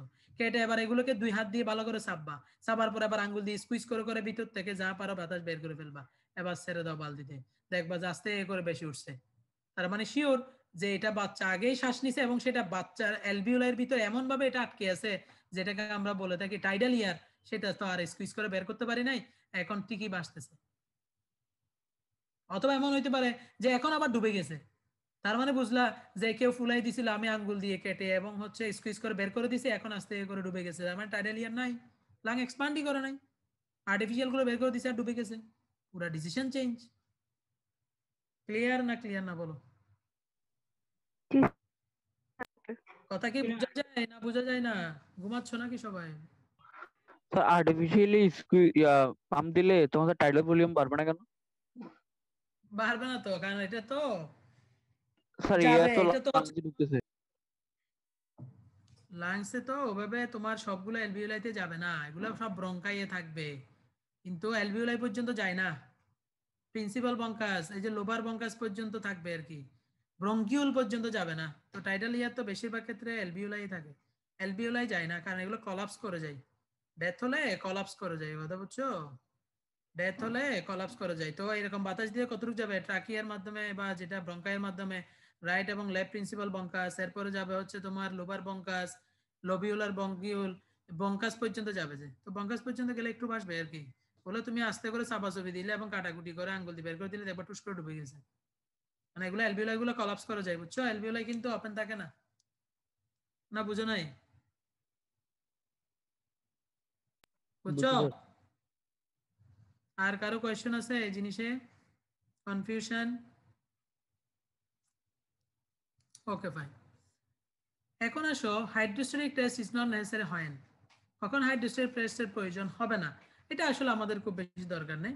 সাধারণত আমরা অটোপসি টেবিলে গেলেই কিন্তু হাইড্রোস্ট্যাটিক টেস্ট করি। কোন কোন ক্ষেত্রে দরকার নেই এগুলা খুব বেশি দরকার নেই আমাদের। এখন একটা টার্মিনোলজি, তাহলে আমরা এতক্ষণ পর্যন্ত লাইফ বার্থ পড়লাম। লাইফ বার্থে কিভাবে আমরা সাইনগুলো দেখবো, রেসপিরেশন নিচে না নেয় নাই, এগুলা কিভাবে দেখবো, লাংস কিভাবে এক্সামিন করব, বলে ফেলছি। আশা করি কারো কোনো প্রশ্ন নাই। তো টার্মিনোলজি আছে বেটা হার্ট বেবি সিনড্রোম, এটার আরেকটা নাম হলো non accidental injury of the child, child abuse syndrome, Caffey's syndrome, maltreatment syndrome in children. কয়টা নাম বলো? 1 2 3 4 5, পাঁচটা নামই মনে রাখতে হবে। এটা শর্ট নোট আকারে আসে, বাইপাতে জিজ্ঞেস করে সোজা কথা হলো চাইল্ড অ্যাবিউজ সিনড্রোম বা ব্যাটার্ড বেবি সিনড্রোম। ব্যাটার্ড মানে মারধর করা। অনেক সময় দেখা যায় বাচ্চাদেরকে মারধর করা হয়। This are call battered baby syndrome. তো কোন বাচ্চা দেখবে এরকম অনেকগুলো শিশু বিকাশ কেন্দ্রে আমরা নিয়ে আসি, গভর্নমেন্ট এদেরকে উদ্ধার করে নিয়ে আসে। এই শিশু বিকাশ কেন্দ্রে আসার পর ওখানে এক ডাক্তার থাকে, তুমি মনে করো ওখানে ডাক্তার, তো তুমি কিভাবে বুঝবে এই চাইল্ডের উপর অ্যাবিউজ হয়েছে, তাকে মারা হয়েছে, তার উপর সেক্সুয়াল হ্যারাসমেন্ট করা হয়েছে, তার মানে স্যার আমি কিছু লক্ষণ দেখবো। This are call battered baby syndrome.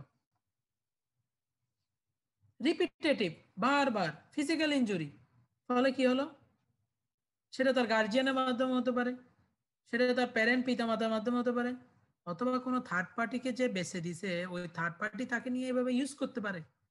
এগুলো কিন্তু অ্যাক্সিডেন্টাল না, এগুলো ইচ্ছাকৃতভাবে মেরে ফিজিক্যাল ইনজুরি করে। This is call battered baby syndrome.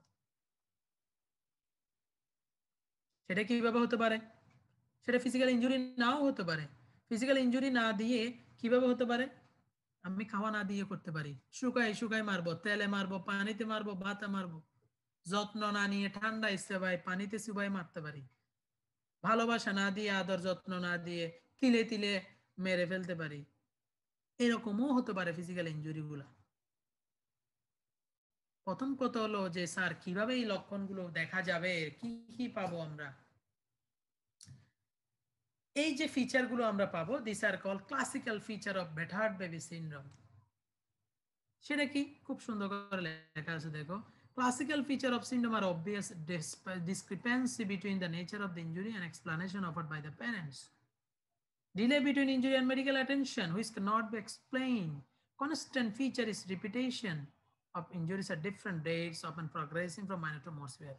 মানে ক্লাসিক্যাল ফিচার হলো, তুমি মনে করো একজন ডাক্তার, তুমি খেয়াল করবা একটা মা বা একটা মা বাবা তারা একটা বাচ্চাকে কিছুদিন পর পর তোমার চেম্বারে আনে এবং তুমি তাকে এক্সামিন করে দেখো তার বডির মধ্যে মারাত্মক জখম বা বিভিন্ন ধরনের লাল লাল ছোপ ছোপ দাগ হয়ে আছে।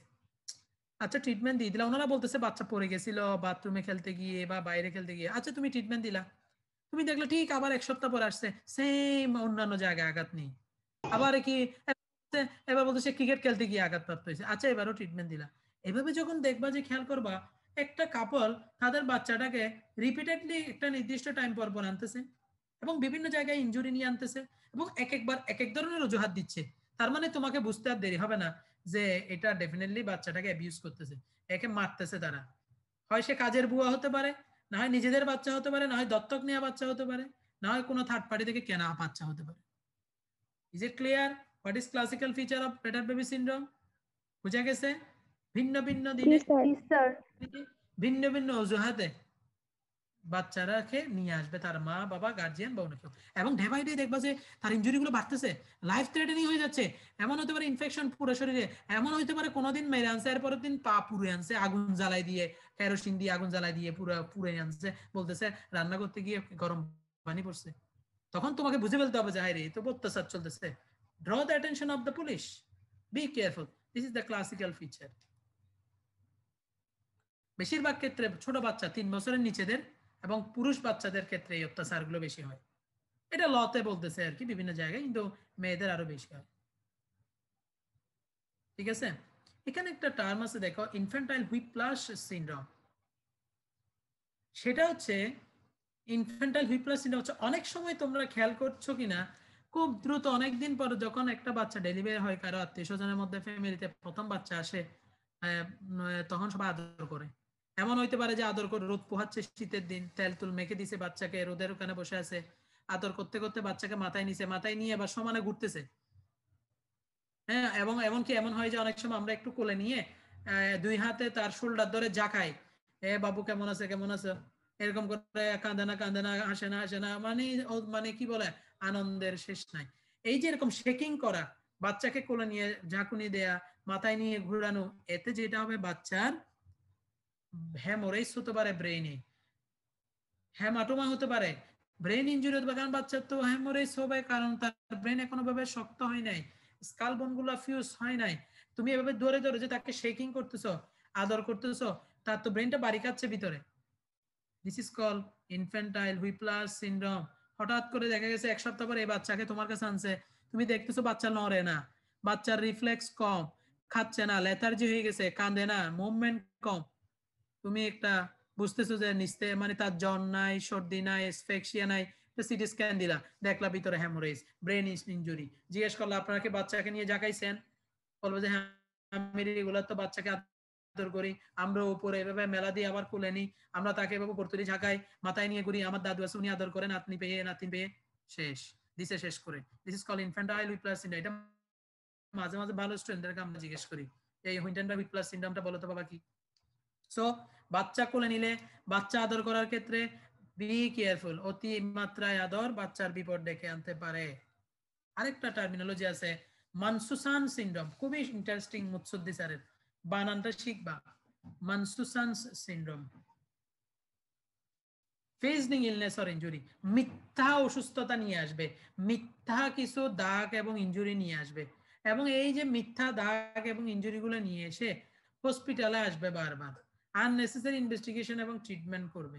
কিছু কিছু মা দেখবা এক ধরনের অ্যাংজাইটি ডিসঅর্ডার, টেনশনে শেষ, বাচ্চা জোরে একটা বাতাস দিলে বাচ্চা এত বড় করে তো বাতাস দেয় না, বাচ্চা একটু পায়খানা করলে দৌড়ায় ডাক্তারের কাছে নিয়ে আসে, বাচ্চা একটু কান্না করলেও ডাক্তারের কাছে নিয়ে আসে। অথবা এমন হইতে পারে যে বাচ্চা হয়েছে, বাচ্চার অনেকদিন পর হয়েছে, বাচ্চার প্রতি এতটাই আদর, এতটাই আন্তরিক, এতটাই ইমোশন, পুরো সাইকোলজিক্যালি মা এত বেশি ডিভোটেড হয়ে গেছে, বাচ্চা একটা থেকে কিছু হইতে পারে না, হাজবেন্ডকে বলে চলো চলো ডাক্তার কাছে নিয়ে যা, আমার বাচ্চা এরকম করে না। এই যে মনে করো অভিযোগ নিয়ে নিয়ে, কমপ্লেন নিয়ে নিয়ে বারবার টেস্ট করা, বারবার ডাক্তার দেখানো, বারবার চিকিৎসা পাল্টানো, বারবার এই হসপিটাল থেকে ওই হসপিটালে দৌড়ানো, অথচ এগুলো কোনো অসুস্থতাই না। এর মাধ্যমে দেখা যাচ্ছে জামাই অসুবিশ করতে পারে না, জামাই তার বউ আর বাচ্চারে দৌড়াইতে দৌড়াইতে দিন শেষ হসপিটালে নিয়ে। এর মাধ্যমে সে বউ মনে করতেছে আমার জামাই আমাকে যদি এরকম বাচ্চা প্রতি কেয়ার নিচ্ছি মনে করে আমাকে কেয়ার করবে, বলবে যে মা তো অনেক ভালো, আমার ওয়াইফ কি ভালো বাচ্চার কেয়ার নিচ্ছে। এটা তো আসলে তুমি মিথ্যা একটা অজুহাত নিয়ে শুধু শুধু তোমার হাজবেন্ডকে পেন দিচ্ছ, বাচ্চাটার উপর অত্যাচার করতেছো। এই যে যেরকম এই যে বাচ্চাকে এরকম বারবার মিথ্যা অভিযোগে, মিথ্যা অসুস্থতা দেখিয়ে ডাক্তার কাছে যাওয়া, ডাক্তার চেঞ্জ করা, ট্রিটমেন্ট করা, ইনভেস্টিগেশন করা, দিস আর কল মানসুসান সিনড্রোম। এরকম মানসুসান সিনড্রোম ক্ষেত্রে রোজেনবার্গ নামে একজন সায়েন্টিস্ট ছিলেন, উনি বলতেছে 4টা ডায়াগনস্টিক ক্রাইটেরিয়া যদি মিলে যায় তখন আপনি একে মানসুসান সিনড্রোমের বেবি, মানসুসান সিনড্রোমের মায়ের বেবি বলবেন। এটা কিন্তু সুমন মুসুদ্দি স্যারের প্রিয় কোয়েশ্চেন, এবং এটা একবার পরীক্ষা আসছিল, Rosenberg diagnostic criteria in Munchausen syndrome. খুব কঠিন কোয়েশ্চেন হলে এরকম হয়, করাই দিলাম যে অনেক মা করে কি ঘন ঘন মিথ্যা অভিযোগে বাচ্চাকে হসপিটাল টু হসপিটাল নেয়, ইন পরীক্ষার উপর পরীক্ষা করে, বাচ্চা ভালো, রোগ কার মাথার সমস্যা, এটাকে বল মানসুসান সিনড্রোম। আর রোজেনবার্গ নামে একজন সায়েন্টিস্ট বলতেছে 4টা ক্রাইটেরিয়া যদি আপনি দেখেন তাহলে আপনি বলবেন এটা মানসুসান সিনড্রোম। সেটা কি? Illness produce or elicit or both by a parent, মানে অসুস্থতা আসলে নিজের পিতা মাতারাই এটার অসুস্থতা হয়ে গয়ে বেড়াচ্ছে, আসলে সে অসুস্থ না। হয় তারা বাচ্চাটাকে, এমন হইতে পারে বাচ্চাটাকে ট্রিটমেন্ট করে নাই, অথবা বাচ্চাটাকে খাওয়াই নাই, কেয়ার করে নাই, সর্দি লাগছে, কাশি লাগছে, বাচ্চা খারাপ হয়ে গেছে। অথবা এমন হয়েছে ইচ্ছে করে করে বাচ্চাকে আঘাত করে করে তারা ইনজুরি করে ফেলছে। প্রশ্ন স্যার এরকম করে? হ্যাঁ করে, মা করে বাপের অ্যাটেনশনের জন্য, বাপের থেকে টাকা নেওয়ার জন্য। এমন হইতে পারে বাবা মা দুইজন করতেছে, তাদের দাদা দাদি ফ্যামিলিতে এদেরকে নাতিকে আদর করার জন্য। কত কাহিনী দুনিয়ায় আছে। আর কি repeated request for medical care, বারবার বাচ্চাকে নিয়ে হসপিটালে দৌড়ানো, বারবার মানে মানে ইয়া করা, ট্রিটমেন্ট নেওয়ার জন্য, এরকম যদি দেখা যায়। Parental denial of knowledge of the cause of symptoms, অনেক সময় দেখা গেছে যে তোমার স্যার কি বলতেছেন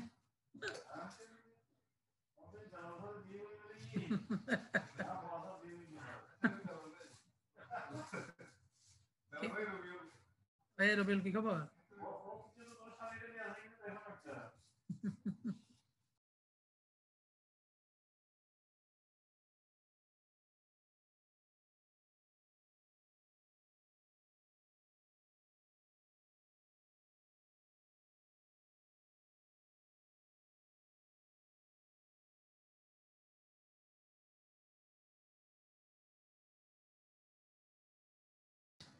হ্যাঁ শুনতে পাচ্ছ তোমরা? জি স্যার। জি স্যার।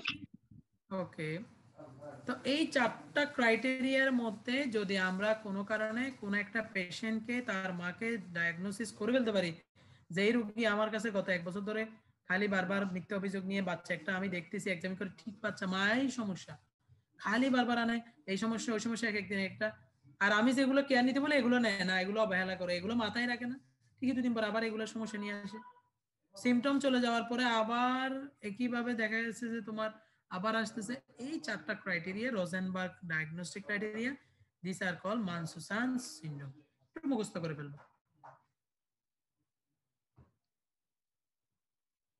এরপর আরেকটা টপিক ছিল সাডেন ইনফ্যান্ট ডেথ বা কর্ড ডেথ বা ক্রিপ ডেথ কয়টা কথা বলা আছে এখানে 3টা মুখস্থ বলো তো কি কি তিনটা infant death or SIDS cot death crib sudden death infant Creep death. প্রচুর প্রিয় কোয়েশ্চেন আর ক্রিপ ডেথ মহিবুল্লাহ স্যার তারপর হচ্ছে হাসানুজ্জামান ভুইয়া কর্ড ডেথ কি আকাশ থেকে পড়িয়ে না কর্ড ডেথ মানে সাডেন ইনফ্যান্ট ডেথ সিনড্রোম বা crib death is defined as the sudden and unexpected death of seemingly healthy baby একটা সুস্থ বাচ্চা এই মাত্র সবাই গত 1 মাস মানে 1 মাস আগে ডেলিভারি হয়েছে বা 1 বছর হয়েছে বয়স একটা ইনফ্যান্ট 1 মাস হয়েছে 2 মাস হয়েছে 1.5 মাস হয়েছে একদম সুস্থ বাচ্চা দুধ খাচ্ছে খেলতেছে প্লেফুল বয় খুব চমৎকার রিফ্লেক্স সবকিছু ঠিক আছে হঠাৎ করে মারা গেছে sudden unexpected death whose death remains unexplained কোনো কারণ দিয়ে ব্যাখ্যা করা যাচ্ছে না হয় কেন মারা গেল আমি অনেক পরীক্ষা নিরীক্ষা করলাম ধরতে পারতেছি না ডেথ সিন এক্সামিনেশন করলাম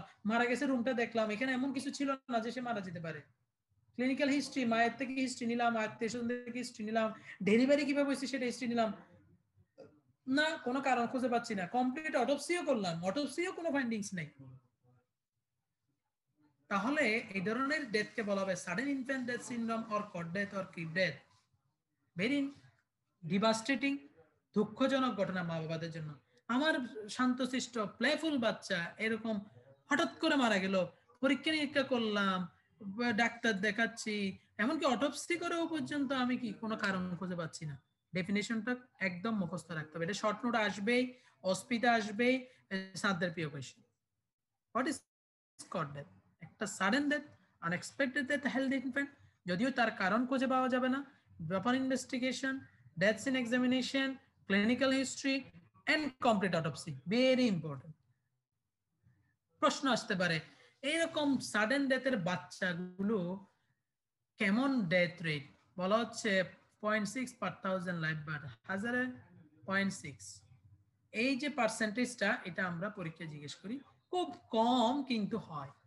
বয়সগুলো কেমন কি ধরনের বয়সের বাচ্চাদের এরকম হঠাৎ ডেথ হতে পারে এইজটা খুব ইম্পর্টেন্ট 2 weeks to 22 years এই যে রেঞ্জ 2 সপ্তাহ থেকে 2 বছর বাচ্চারা বেশি মারা যায় তবে ম্যাক্সিমাম হচ্ছে তোমার 1 থেকে 7 মাসের মধ্যে মারা যায় এবং বেশি বেশি যেটা খুব ডেঞ্জারাস পিরিয়ড খুব কমনলি ডেথ হচ্ছে এর ভিতরে সেটা হলো 2 to 4 মান্থস এটা আমরা জিজ্ঞেস করি আচ্ছা বলো তো কোন ধরনের বাচ্চারা এরকম সাডেন ডেথ হয় স্যার 2 weeks to 2 years এর মধ্যে আচ্ছা কমন কোনটা 2 to 4 মান্থস কোন ধরনের বাচ্চারা এটা বেশি মারা যায় মেল না ফিমেল মেল বেশি মারা যায় এবং টুইন যারা টুইন বেবিগুলো এরকম টাস করে মারা যায় এবং এটা সারা বিশ্বের মধ্যে যে কোনো দেশেই হতে পারে এবং কোন সময় বেশি মারা যায় স্যার মোস্টলি নাইট টাইম এবং ডিউরিং স্লিপ বুঝতেই পারে না এই রাতে প্লেফুল বয় বাচ্চা দুধ খেয়ে ঘুমাইছে সকালে ডেথ এবং বেশিরভাগ হচ্ছে যারা সোশিও ইকোনমিক্যালি লো ইকোনমিক কন্ডিশন ভালো নিউট্রিশন দিতে পারে না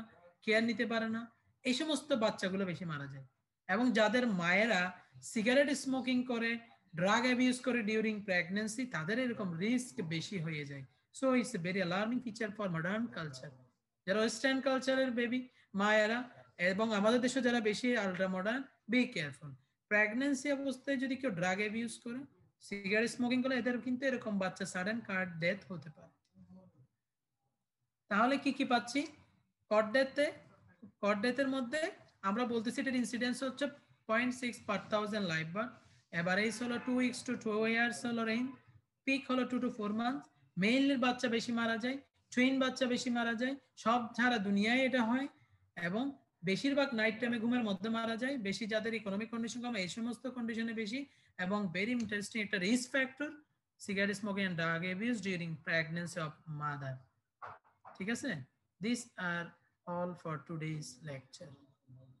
Any question regarding sudden infant death syndrome or cord death? Is it clear?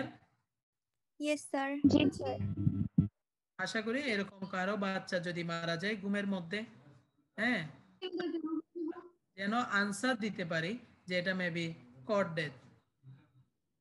ঠিক আছে, আরেকটা হতে পারে মায়ের হাত পরে নাকে মুখে সাফোকেশন হয়ে মারা যেতে পারে, এটা হিস্ট্রি নিব। অনেক সময় আমরা হিস্ট্রি নিই, বাচ্চা মায়ের হাত তার নাকের উপর পড়ে গেছে, নাক মুখে বন্ধ হয়ে শ্বাস নিয়ে বন্ধ হয়ে মারা গেছে। মায়ের হিস্ট্রি নিবা, আপনি কি রাতে ঘুমানোর সময় এভাবে ঘুমাইছেন, হয়তো সে বলতে পারে বালিশ উপরে চাপা পড়তে পারে, বাট এগুলো কিছুই নাই, রাতে ঘুমাইছে, প্লেফুল বয় দুধ খাইছে, সবকিছু ইন্টারেস্টিং, সে মারা গেছে সকাল উঠে, স্কট ডেথ। ওকে, এরপর মানসুসান সিনড্রোম অলরেডি বলে ফেলছি, মিথ্যা অভিযোগ নিয়ে বারবার পরীক্ষা নিরীক্ষা করা, বারবার ডক্টর চেঞ্জ করা, হসপিটাল চেঞ্জ করা, বারবার এই যে মায়েদের সাইকোলজিক্যালি বাচ্চাকে এভাবে নিয়ে ঘোরা, this is called Munchausen syndrome. They have the 4 diagnostic criteria by Rosenberg. এরপর আমরা বলছি আরেকটা টার্ম, সেটা হচ্ছে কি বেটারহার্ট বেবি সিনড্রোম। একটা বাচ্চাকে বারবার পিটাচ্ছে, বারবার ইনজুরি করতেছে এবং বারবার হচ্ছে কি ডাক্তার কাছে আনতেছে, ট্রিটমেন্ট নিচ্ছে, this is called child abuse. এবং মায়েরাও করতে পারে এটা, থার্ড পার্টিও করতে পারে, এবং কি দত্তক নেই সেটাও করতে পারে। আরেকটা আমরা বলছি ইনফ্যান্টাইল হুইপ্লাস সিনড্রোম, বাচ্চাকে মাথায় নিয়ে ঝাঁকুনি দিয়ে দিয়ে আদর করা, হেড ট্রমা হয়ে। এরপর আর কি বলছি, এরপর আমরা হাইড্রোস্ট্যাটিক টেস্ট বললাম, লাইফ বার্থ বললাম, বাচ্চা দুনিয়া এসে যদি মারা যায় রেসপিরেশন নিয়ে এরকম লাংস থাকবে, আর এর আগে মারা গেলে কেমন লাংস থাকবে, এগুলো আমরা সব বললাম। Any question regarding the lectures? বলো।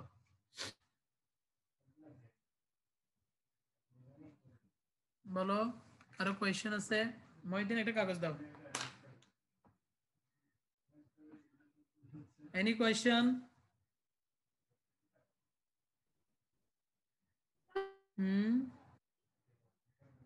সাডেন ডেথটা ছেলেদের কেন বেশি হয়?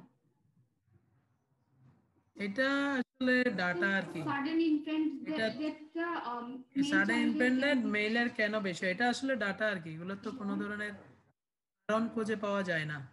এটা দেখা গেছে যে তারা এগুলো ইনভেস্টিগেশন করছে, এর মধ্যে মেল রেট বেশি। বিভিন্ন ডিজিজ আমরা যখন ক্লিনিক্যাল সাবজেক্টে যাব তখন দেখবো বিভিন্ন ডিজিজ ফিমেলে বেশি, কিছু ডিজিজ আছে মেলে বেশি, কিছু হরমোনাল কারণে থাকে এগুলো। বাট সাডেন কেন ইনফ্যান্ট ডেথটা বাচ্চাদের, মেল বাচ্চাদের হচ্ছে, এগুলো ডাটা শো করতেছে, দেখা যাচ্ছে তুমি 1000 বাচ্চা এরকম মারা গেছে, আমাদের খুঁজে দেখলা যে 600 হলো male, 700 male, this is the data, but the cause is unknown, কারণই খুঁজে পাচ্ছি না, আর সেখানে মেল কেন সেটা তো প্রশ্নে আসে না। Is it clear? Any question more? Absent কে কে বলো তো? তিনজন স্যার। বলো স্যার রোল 16। মহিউদ্দিন, খাও দাও।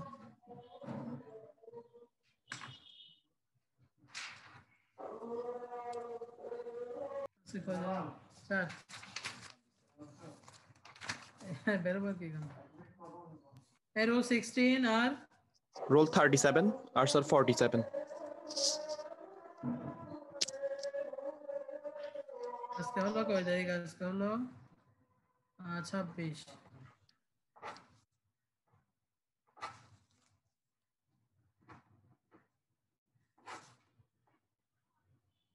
Okay, thank you all. Thank you for your patience hearing. Leave নিয়ে নাও সবাই। আসসালামু আলাইকুম স্যার। আসসালামু আলাইকুম স্যার। আসসালামু আলাইকুম।